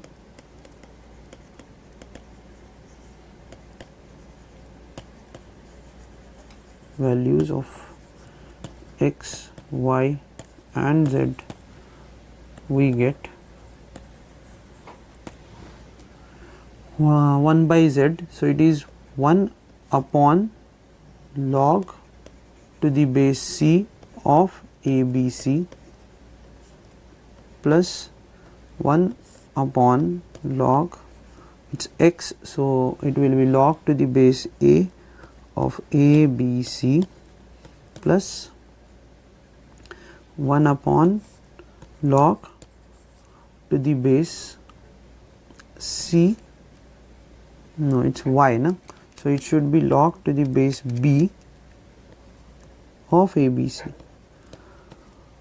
So what we got here, this should be equal to 1, is the same problem that we had in the earlier problem, in the earlier question, that is question number 12.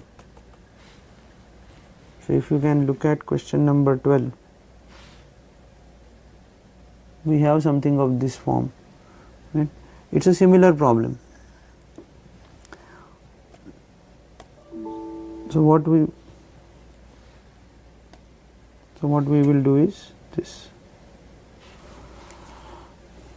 I will change this ABC pattern into,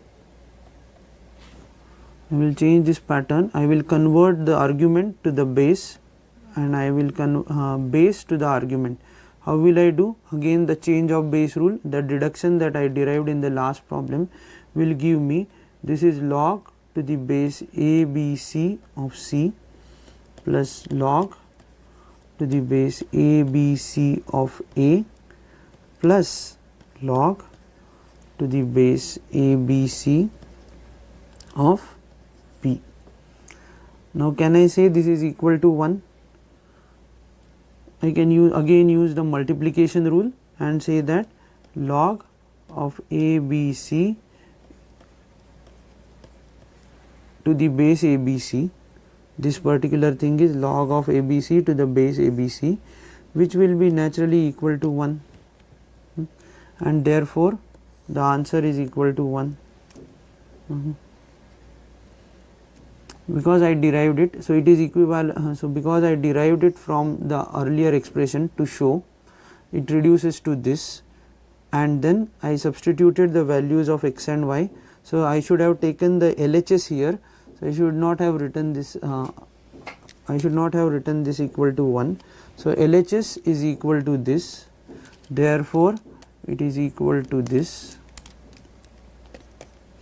and therefore this is equal to log of ABC into ABC, which is equal to 1, and that is what we intended to prove, right? So this is correct now. Okay, now let us try to solve another problem. This is somewhat simple, but it demonstrates one pattern and derives one important deduction. So let us take the 14th problem of today.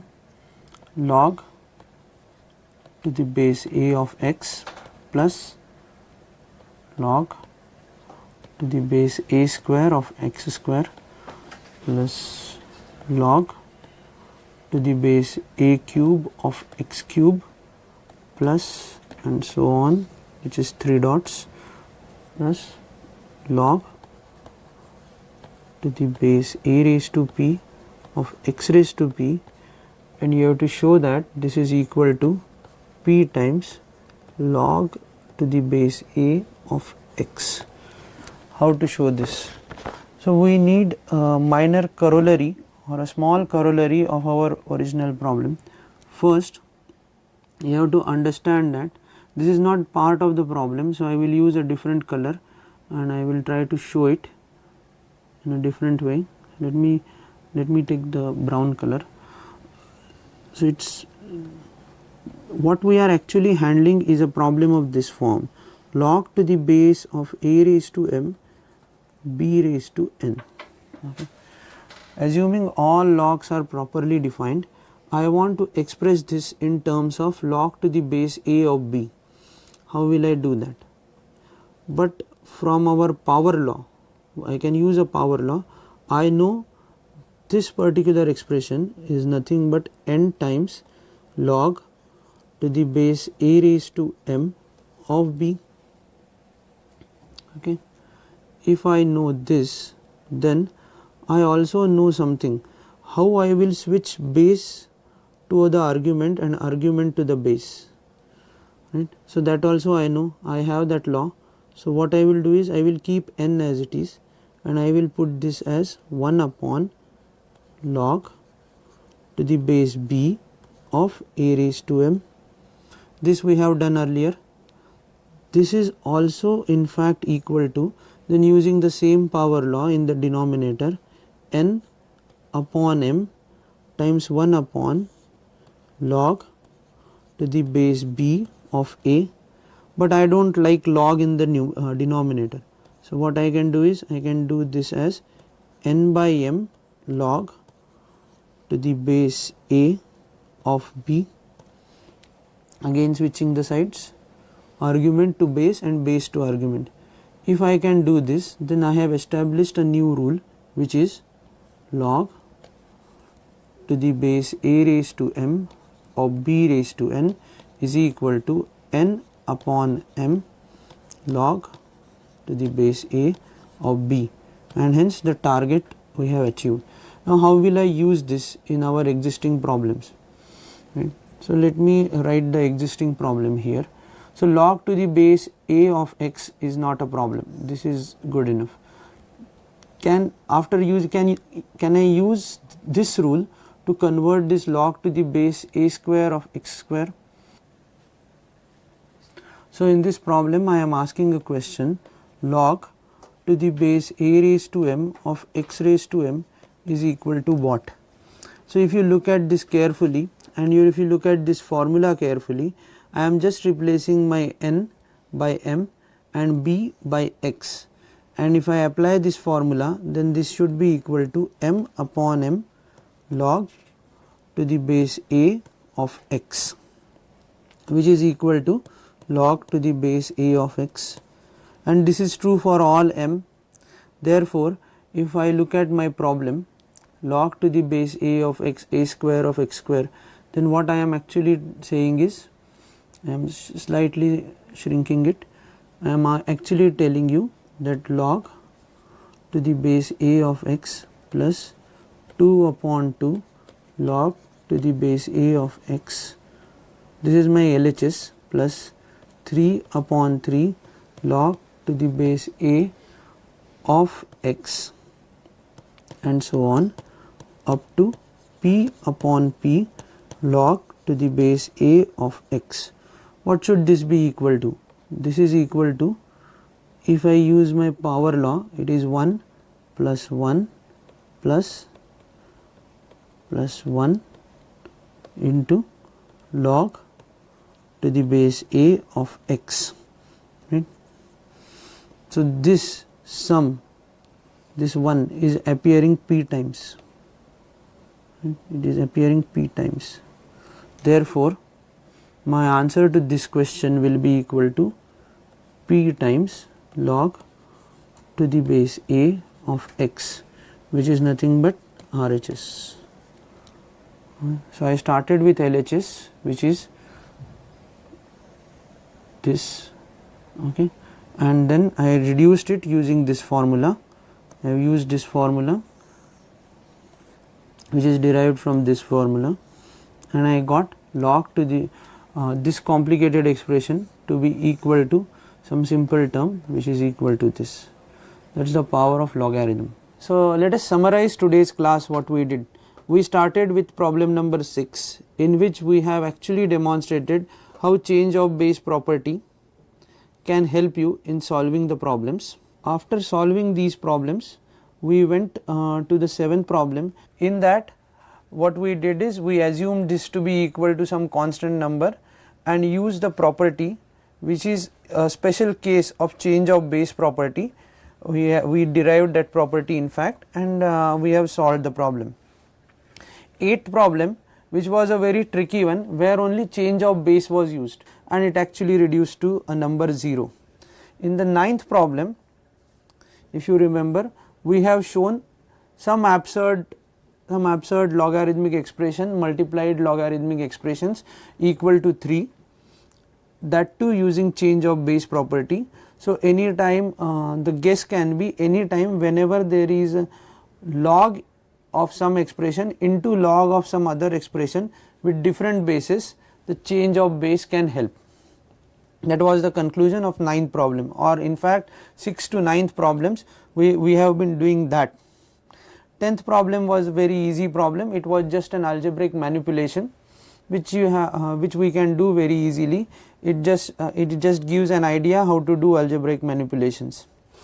In 11th problem, we have shown some relation to be satisfied. Again, we used rigorously change of base theorem for solving that particular problem. In the 12th problem, we have used another change of base property, and we derived the expression in a very simple manner, and we were able to show the relation. If you remember, that was log to the base AB of ABC and log to the base BC of ABC and log to the base AC of ABC. So that also we have done. Third problem, again change of base, but the expressions were given in a complicated form. So we first simplified the expressions of x, y and z, and then showed that the relation is satisfied easily. This was a very interesting demonstration of the power of change of base. In the last problem, that is 14th problem, we have actually derived one power where the base has a power and the number has a power. Okay. So the logarithm was of the form logarithm to the base a raised to m of b raised to n, and we showed that this can be equal to n upon m log to the base a of b. This was an interesting deduction of the change of interesting deduction from the change of base property, and showed that we can actually derive we can actually simplify many calculations if such a form exists, and the answer can be very simple. So in particular we proved some relation based on this. Okay. So today's class we have solved several problems based on change of base property. In fact, this lecture was dedicated to change of base theorem from logarithms. So once again, thank you for watching. See you in the next class.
In the last few lectures, we have been talking about LCR circuit, and through several examples, we have tried to explain various concepts connected with that circuit, as well as we talked about a very interesting phenomena of resonance that occurs when the impressed frequency equals what is known as the natural frequency of the system, that is 1 over square root of LC.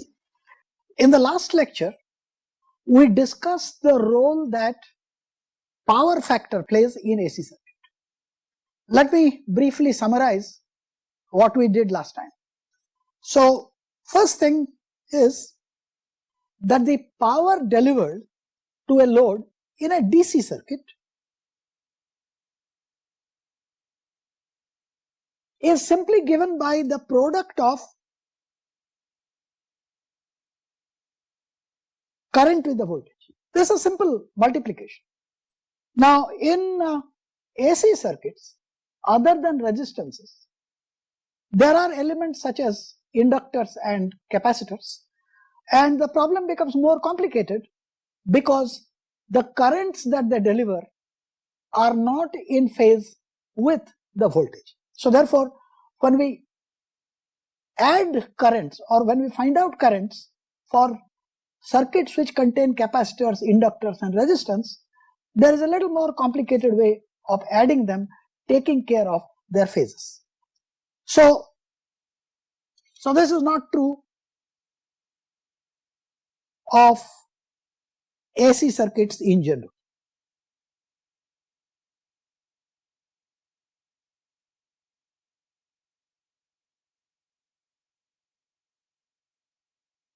the power that is delivered to registers, this is what we have been calling as the active power. This is either active or occasionally we have also called it true power.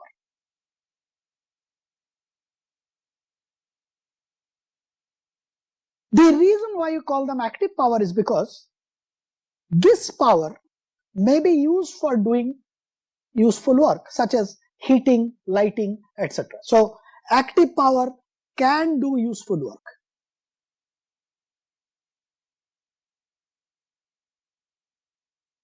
And as I pointed out, this is usually measured in watts or kilowatts.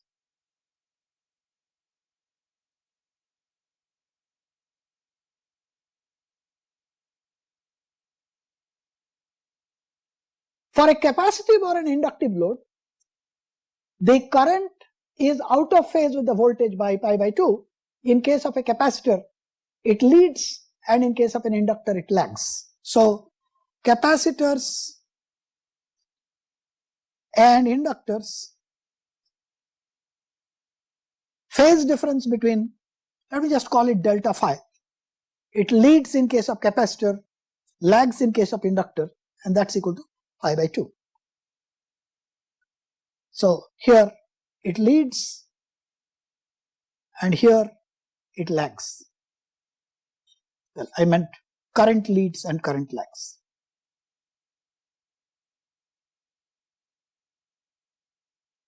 Now, for a general AC circuit, the current may either lead or lag depending upon which reactance is more. So, for LCR circuit,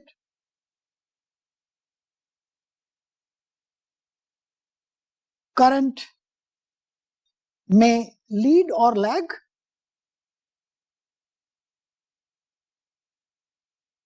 depending on reactance value.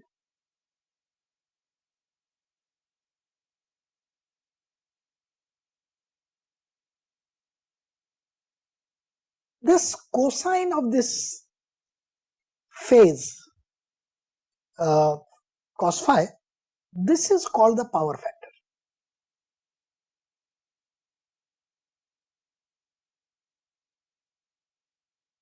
Now, let's look at what is known as a power triangle.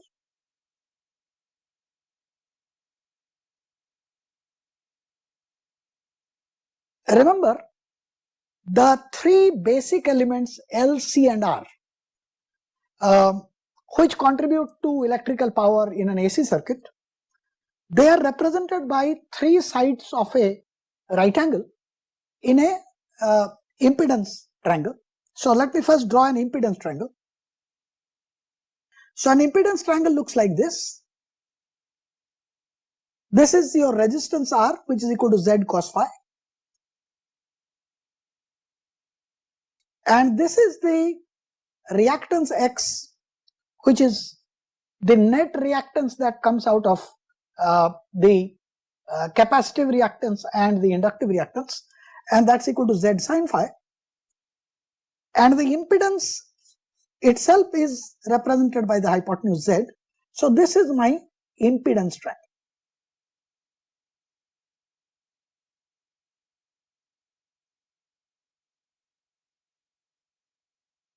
Now suppose I multiply the three sides of this impedance triangle by I square. Let's see what type of things do I get.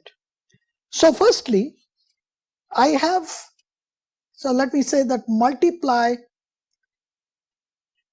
by I square. So what I have then is that when I multiply the resistance arm by I square, I get I square R, which we have called as the active power. So active power I will represent by P, and that's equal to I square R, which is measured in watts. The other side, which is the reactive power, is obtained by multiplying the side reactance X by I square. So that is I square times X, and this is measured in volt ampere reactive. The hypotenuse, when multiplied by I square, gives you the apparent power. Let us represent it by S so that it doesn't confuse with R. So that's equal to I square Z, which is measured by volt ampere. So let us draw this triangle here. So what I have here is this. This is the side P, which is my active power. This is the side Q, which is the reactive power, and this is the side S, which is the apparent power. And this angle here is phi, cosine of which is the power factor. So my S is V times I. I will not repeat it, but it is measured in volt ampere. The side P is V times I times cosine of phi. That is measured in watts. And the reactive power is V times I times sine phi. That is volt ampere reactive. Now, suppose I took an inductive case. So for an inductive circuit,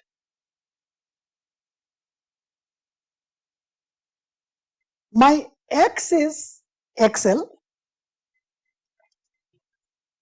In that case, the power triangle will look like this. This is my power P, the active power. Remember, the active power is always along the current direction. And this is my reactive power Q. And this is the apparent power S.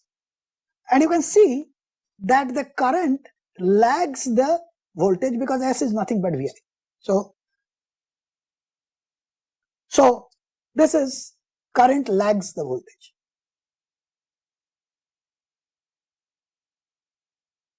And in the capacitive case,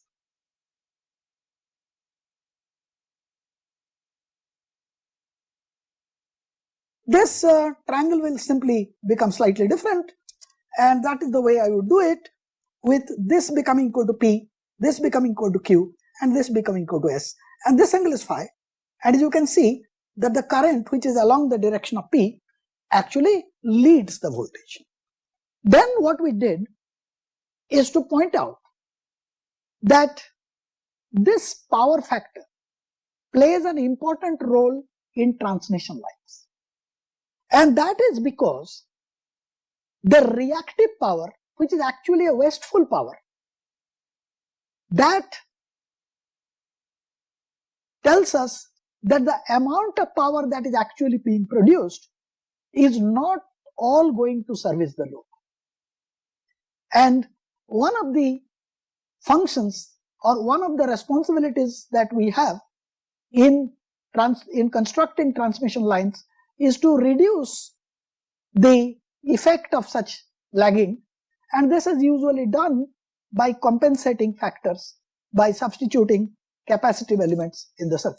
So let me illustrate this with another example.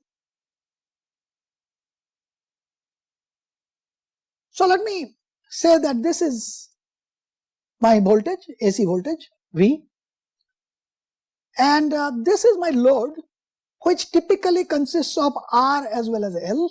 So I'm not really writing down what is it. And we have seen that in order to compensate it, I need to put capacitance here. In this specific example, suppose my input voltage is 220 volts RMS.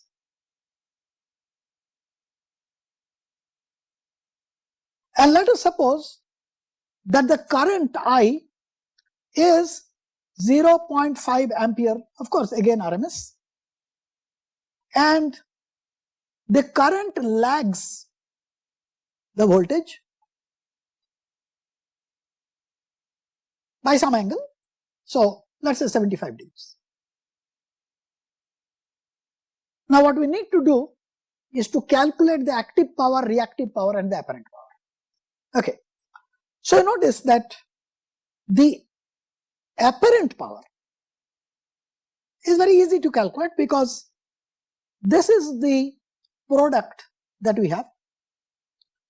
So that's equal to 220 into 0.5, that is the current, which is equal to 110, this time volt ampere. Now what is my true power? My true power is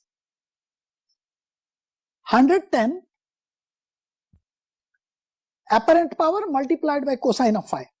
So cosine of 75 degrees. If you calculate this turns out to some 28.47 watts. Since it's true, it's in watts. The corresponding reactive power obviously is going to be large, because as you notice that the apparent power is 110, whereas the true power is only 28.47, indicating a small power factor. So this would be given by 110 sine 75, and that is works out to 106.25 volt ampere reactive. So this is obviously not a great situation to happen, because a lot of power that is delivered to the circuit are going waste, and that is the reason for which we attempt compensation, which we have discussed in detail. Now what I am going to do today is to take up one of the very special cases of LCR circuit. That's a circuit for which the resistance is taken to be 0, which is known as LC circuit, and we will see if the LC circuit is provided with an initial source of energy by initially charging the capacitance, then that circuit can provide sustained oscillation.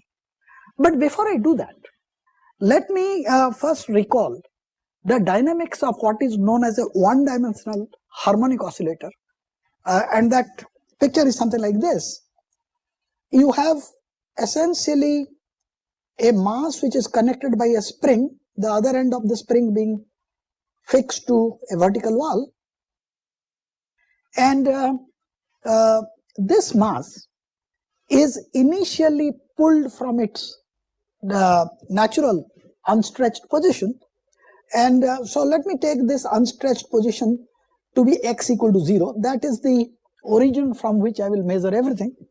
So what I do is that I stretch this mass such that this mass is at a distance, let's say x0 from this initial point, and release it. So at that position what happens is the velocity of the mass is equal to 0. So this is mass m, this is spring constant k, and so this, let me say this is at time t equal to 0. My velocity is 0, but since the spring has been stretched by an amount x0, there is a spring energy there, and so the spring energy, which is the potential energy, so let me represent it by U.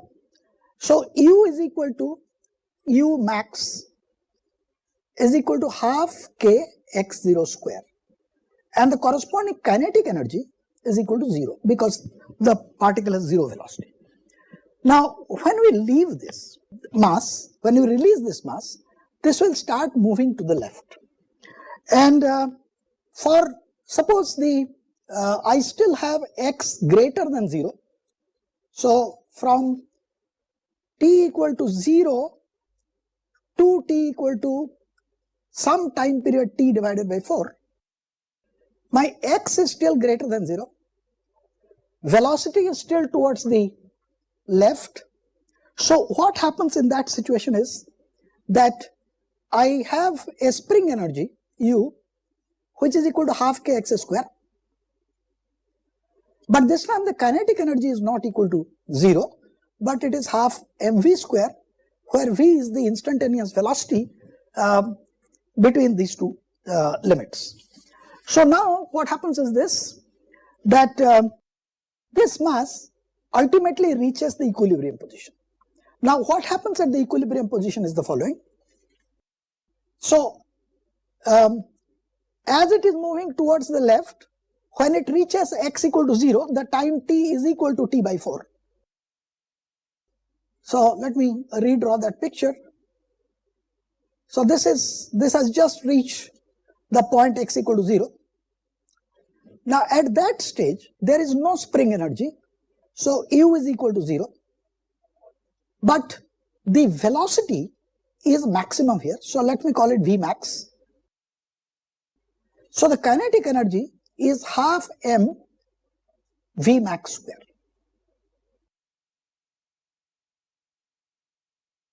Obviously this kinetic energy must be equal to the maximum spring energy which was there at the other end.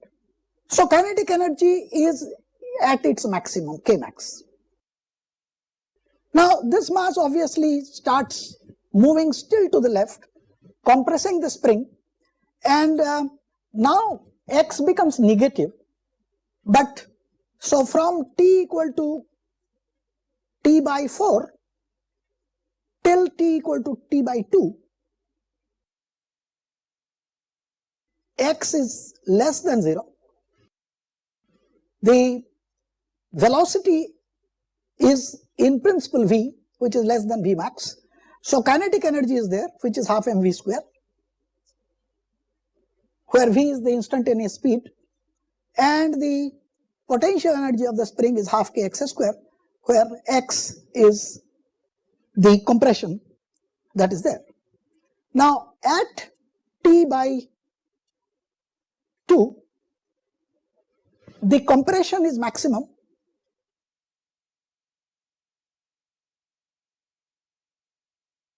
and by conservation of energy we know that the amount of compression must also be equal to x0. So at that stage, once again, the potential energy of the spring is maximum, which is equal to half kx0 square, and your kinetic energy becomes equal to 0. Now the velocity being 0, and since at this stage the spring is compressed, there is a force in the opposite direction, that is towards right, and now the attempt will be made by the spring to restore to its normal position, and so therefore from t equal to capital T by 2,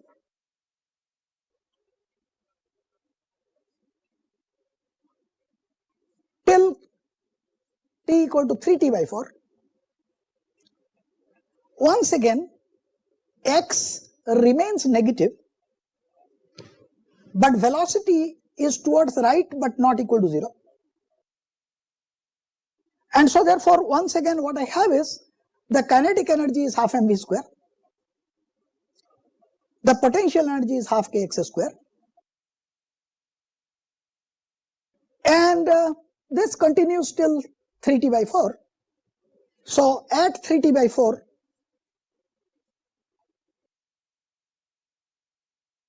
the velocity is maximum, so kinetic energy is half mv max square, and potential energy, because the spring is neither compressed nor extended, is equal to 0. And finally it starts moving to the right, and once again at t equal to capital T, it completes the cycle with all the energy again becoming potential energy.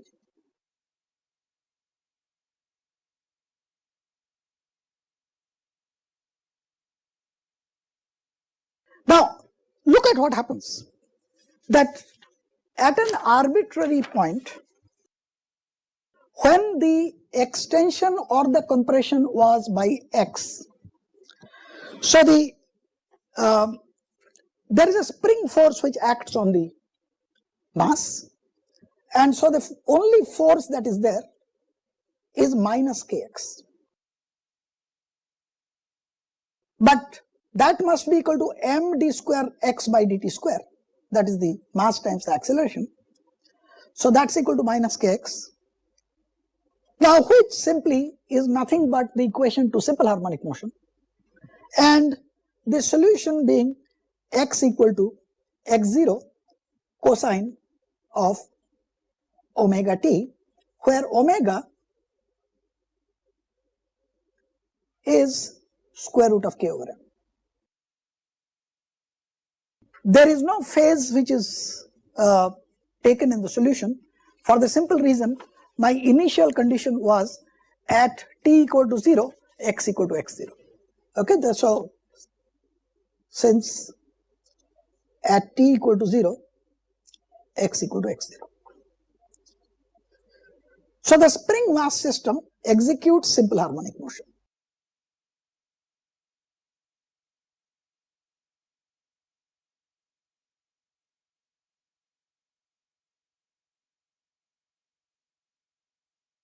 And if you plot the displacement of the particle as a function of time, so what you find is that since at t equal to 0, x was maximum, so let me do this. So this is the way the motion continues. So this amount is x0. Now, so this is the simplest example of a system which executes harmonic oscillations without any damping. There is no damping because we have assumed that the mass is moving on a frictionless surface. Now it turns out that there is an electrical analog to it, which is known as the LC oscillation.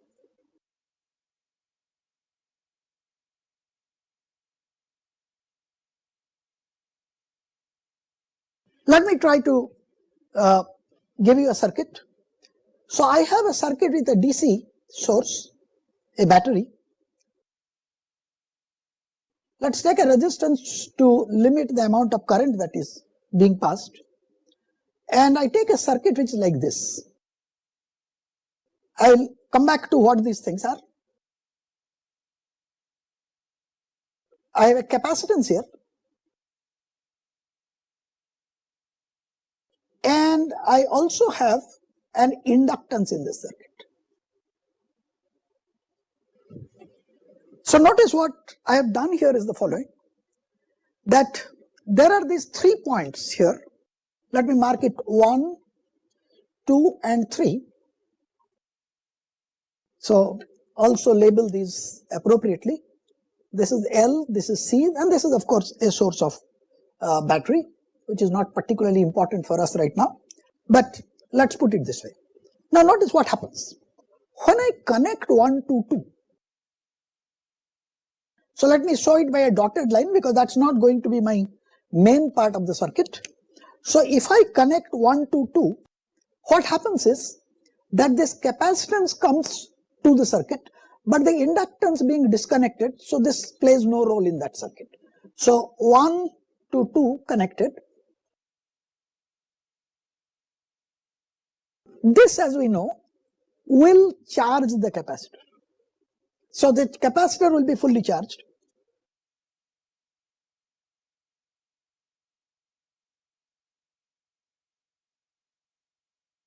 And since I have taken this side of the battery to be the positive side, so what will happen is that this end of the capacitor will become positively charged and the right hand will become negatively charged. So let me count the time from the instant when the charge is maximum. So at t equal to 0, Q is equal to Q max. And this charge will continue to be there in the circuit till the battery remains connected. Now once the charge has become maximum, so at this stage of course the transients have died down. So let me also say that there is no current in the circuit because the capacitor does not allow DC to flow through. Now, at that stage, what I do is I disconnect 1 and 2. So let me make this point little emphasized. So disconnect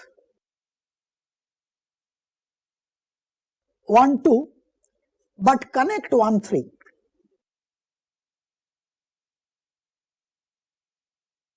The result of which is simply, so let me now show it by a solid line. I have an LC circuit. The battery is out of the circuit and it is fully charged capacitor which is there. Now, so obviously, since this end is charged positive, this end is charged negative, when you connect 1 to 3, a current will flow in this direction to begin with, reducing the charge on positive plate and also reducing the charge on the negative plate till the reverse situation happens, that this side has become positive and that side has become negative, and then the whole cycle will continue and this system will show charge oscillation. So let's look at that. So we'll say that current flows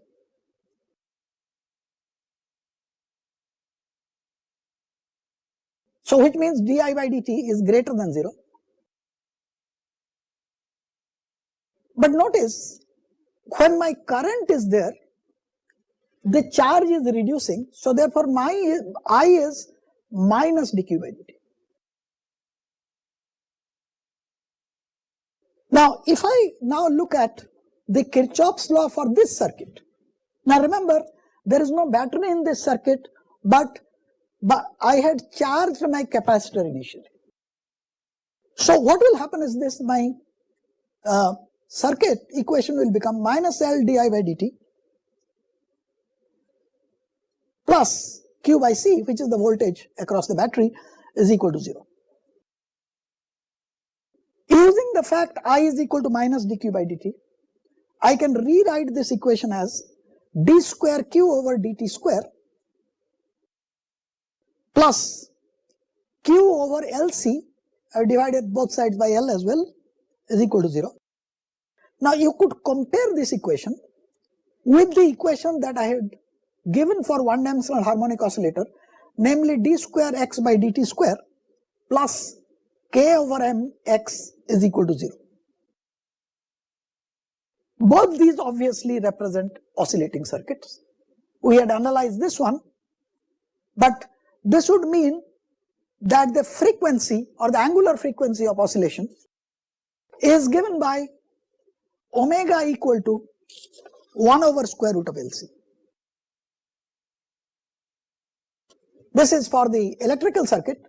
Compare this with the mechanical circuit for which omega, let me call it omega mech, that's equal to square root of k over m. Looking at these two equations, it tells me that the similarity seems to be that the charge is being similar to displacement x in the mechanical circuit. So let me put in this comparison there. The charge q is analogous to displacement x in the mechanical circuit. Now, so what happens is this, that at t equal to t by 4,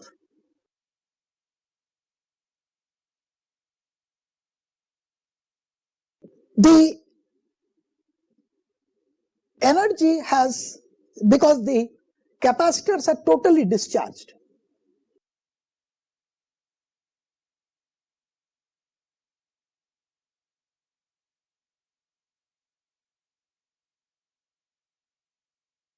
so the energy that was stored in the capacitor, that is energy that was stored in the electric field, has now been transferred into the magnetic field associated with the inductance.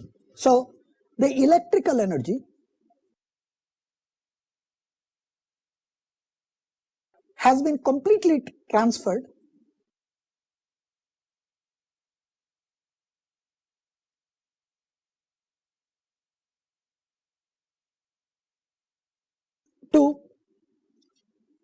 the magnetic energy associated with the inductor.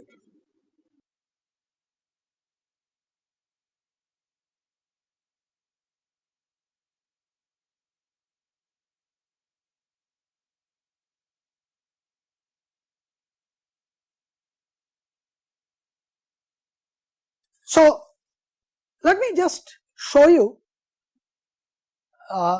the slide which gives me the energy as a function of time.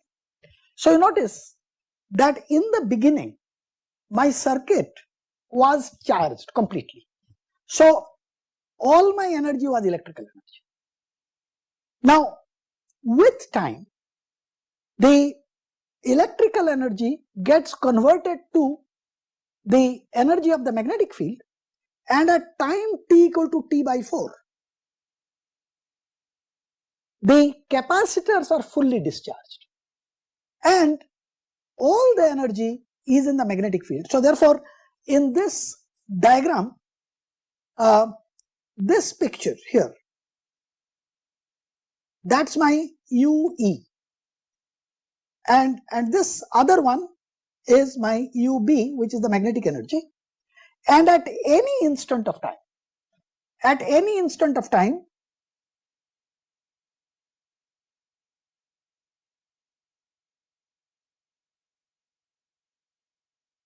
my magnetic energy UB is half Li square and electrical energy UE is Q square by 2C. And the total energy, which is sum of this and this, is represented by this horizontal line, that is constant. So U total net is UB plus UE, and that you can write either as QM square by 2C or as half LIM square. So what happens at time t equal to t by 4? Now notice, at time t by 4, my capacitor plates have been completely discharged. Now in such a situation, you would expect that no current will flow because there is no battery in the circuit, there is nothing to provide a current. Because initially you remember there was a current because my left plate was charged positively, right plate was charged negative. So initially I had that. But now, since both the capacitor plates are discharged, I don't expect it. But there is a problem. The current cannot suddenly switch off to 0. Because if it did, according to Faraday's law, there would be a very large EMF brought into the circuit. So as a result, what happens is, the current continues in the same direction as before, that is the direction in which it was flowing from 0 to t by 4, and it will now charge the right plate positive and left plate will become negative till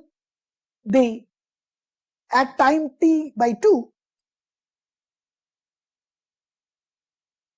the capacitors are charged fully again, though their sense in which the plates are charged have now reversed, and the entire energy now is in the capacitor or in the electric field.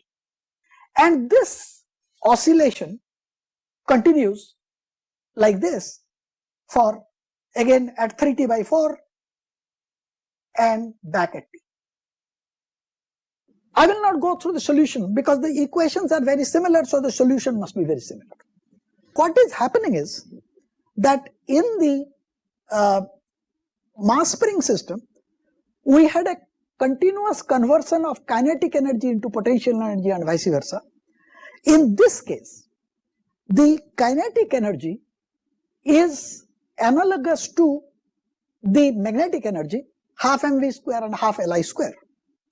So what we find is the kinetic energy for the spring mass system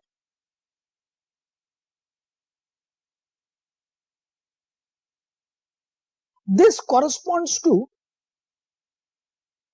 the magnetic energy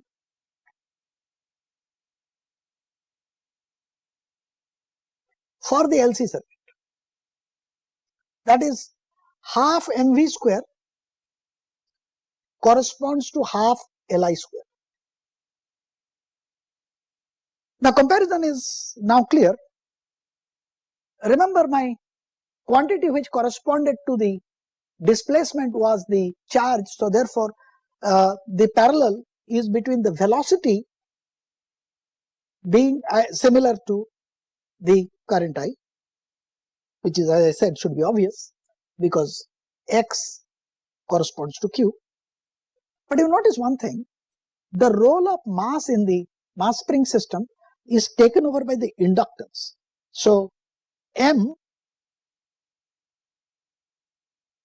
is L, and if you look at the potential energy expression, which is half kx square, this corresponds to q square by 2c, and since we know x and q are comparable, then my analogy between the two circuits would be the spring constant k is analogous to the inverse of the capacitance, and the total mechanical energy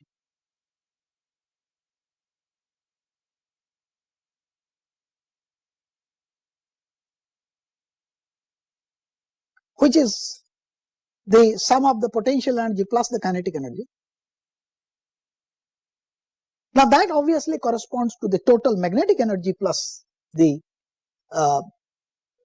electric energy, which is potential energy is U electric, kinetic energy is U magnetic, and that is the total electromagnetic energy.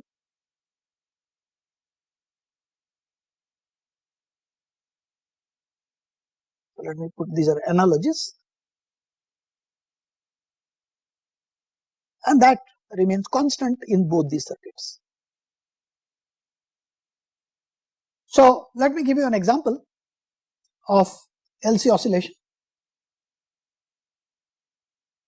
Supposing I have an LC circuit with L is equal to 50 millihenry and C is equal to 20 microfarad, and it's given that current is initially maximum.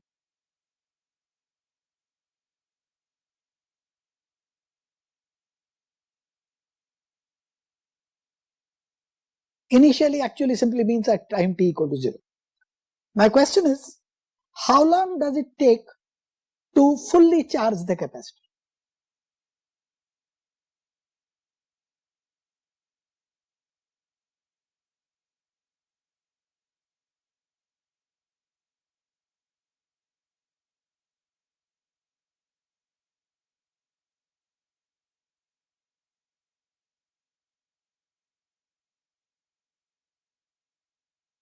Now notice that we have already pointed out that there is a phase lag between the magnetic energy and the electric energy, which is time t by 4.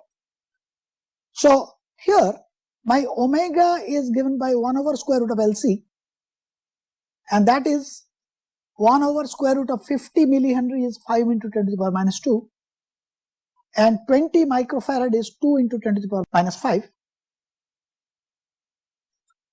and that is equal to 10 to the power 3 radian per second. So that tells me that the time period t, which is 2 pi by omega, that if you substitute, you will get it to be 6.3 milliseconds. Now realize what we have been having here is something like this. I have given you a current which is like this, and so this is the current I, and correspondingly the voltage is like this.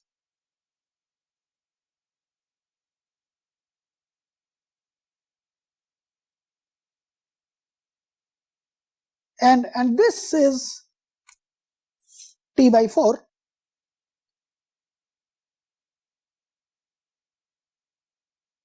that is the time lag between the voltage maximum and the current maximum, which is T by 4. So my time lag between these two will be 1/4 of this, which is approximately 1.6 milliseconds later, the capacitor will get fully charged. Let's take another example.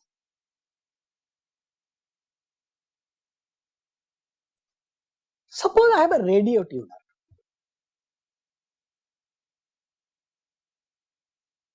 Remember I told you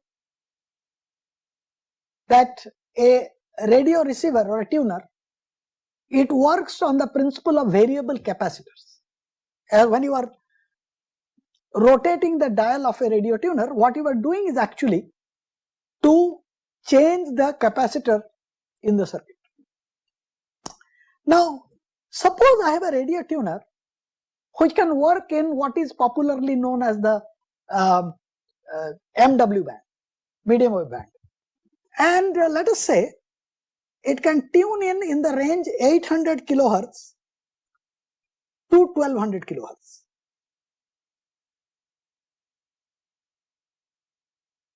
And what I've been given is this, that the inductance in the circuit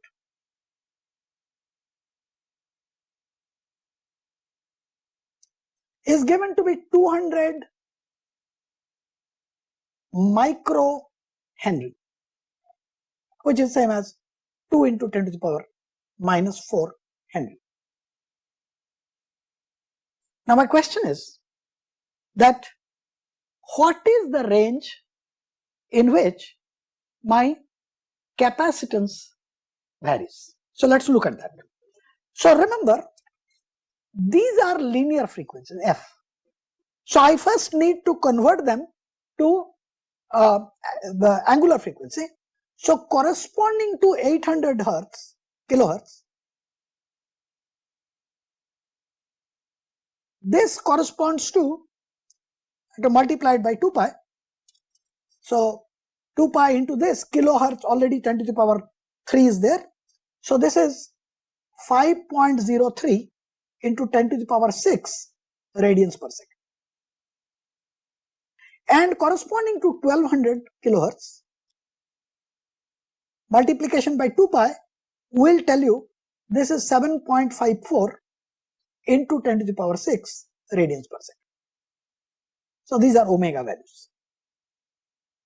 But I know that omega is 1 over square root of LC,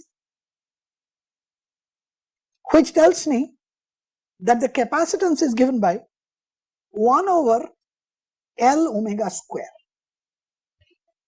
So all that we now have to do is to put the value of L and substitute the values of two ranges of omega.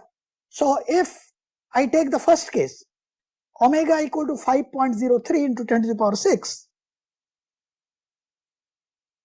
I get C is equal to 1 over 2 into 10 to the power minus 4, and this is omega square, so it is 5.03 square.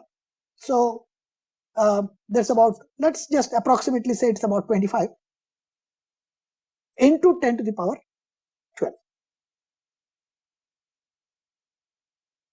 So therefore this quantity, as you can see, it is 1 over 50 in the denominator and 10 to the power 8 in the denominator. So put them back. This gives you about 2 into 10 to the power minus 10, which is same as about 200 picofarad.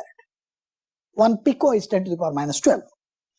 And if you look at the other extreme, then your omega is 7.54 into 10 to the power 6. The calculation is trivial. The corresponding capacitance becomes approximately 90 picofarad. So therefore, your radio tuner must have the ability of varying the capacitors from the minimum of 90 picofarad to a maximum of 200 picofarad. Let's take another example.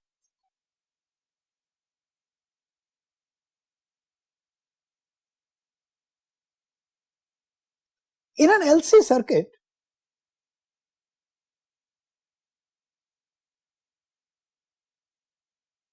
given C is equal to 64 microfarad,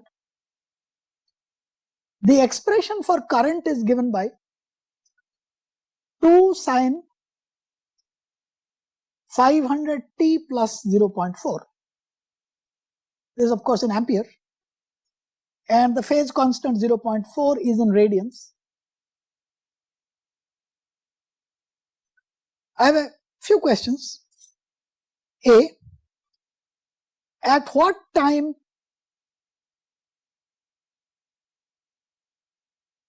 t does the current reach maximum?